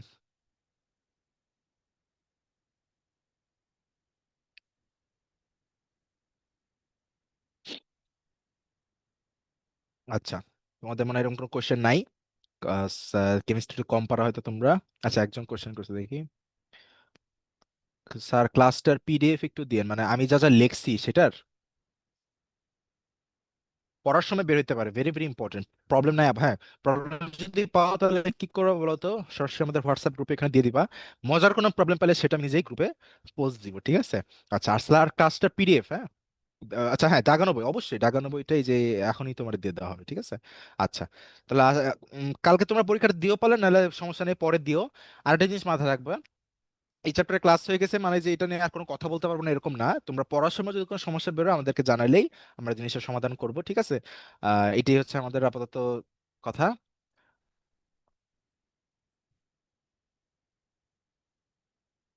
Good, good, good, good, very very. আমি না নিজেও এখানে একটু দাঁড়াও, এটা এটা আদৌ এটা আমি চেক দিই, আমি চেক দিচ্ছি। গুড, গুড, তুমি এটা তুলছো, খুবই ভালো লাগছে আমার বিষয়টা। দাঁড়াও,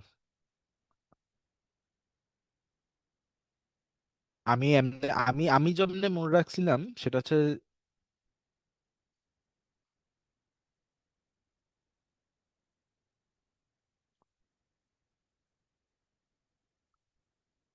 গুড, আমি ওইটা একটু দেখি, দাঁড়াও, এটা একটা ভালো কথা বলছো, দাঁড়াও।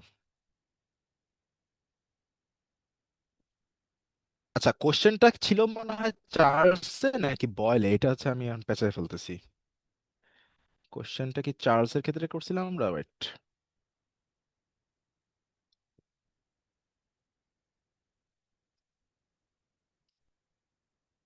চার্লস ছিল, চার্লসের ক্ষেত্রে, চার্লসের ক্ষেত্রে চাপ যেহেতু কনস্ট্যান্ট থাকে, আমি যেন মনে রাখছিলাম সেটা হচ্ছে চাপ কনস্ট্যান্ট থাকলে হচ্ছে আইসোবার, টেম্পারেচার কনস্ট্যান্ট থাকলে হচ্ছে আইসোথার্ম, হ্যাঁ। আর হচ্ছে গিয়ে তোমার আইসোকোরিক আছে একটা, ওটা হচ্ছে ভলিউম, মাথা রাখবা। এই যে ভলিউম কনস্ট্যান্ট থাকলে হচ্ছে সেটাকে আইসোকোরিক বলে, এটা হচ্ছে তোমার থার্মোডাইনামিক্স আছে ফিজিক্সের, ঠিক আছে? তো আমি আসলে সত্যি বলতে এত বেশি মানুষ আইসোথার্ম বলতে থেকে আমি আসলে জিনিসটা নিয়ে আবার নতুন করে রিকল করি নাই। তো এখন কাহিনী হচ্ছে যে আমারও ওই জিনিসটা নিয়ে হালকা একটু খটকা লাগতেছিল যে এটা কাহিনী হয়েছে, ঠিক আছে? যাই হোক, ওকে। বয়েলটা হলো আইসোথার্ম, আমি এটাই বলতেছিলাম যে বয়েলের ক্ষেত্রে তাপমাত্রা থাকে স্থির, সো ওইখানে হবে আইসোথার্ম। চার্লসের ক্ষেত্রে চাপ থাকে স্থির, তাহলে সেখানে হবে আইসোবার। আবার হচ্ছে গিয়ে তোমার ভলিউম, ভলিউমেরটা তোমাদের এখানে মনে হয় নাই, বাট আয়তন স্থির থাকলে সেই গ্রাফটাকে তোমরা বলবো আইসোকোরিক, ঠিক আছে? তো আশা করি এই জিনিসটা তোমাদের মাথায় থাকবে, and very very thank you Tasfia সরকারকে, কজ আমি ওই জিনিসটা নাহলে ভেরিফাই না করে যাইতাম। থ্যাংক ইউ, হ্যাঁ। ওকে, তোমাদের আর কোনো কোশ্চেন নাই আশা করি, তাহলে আমরা এখানে শেষ করি, ঠিক আছে? আচ্ছা।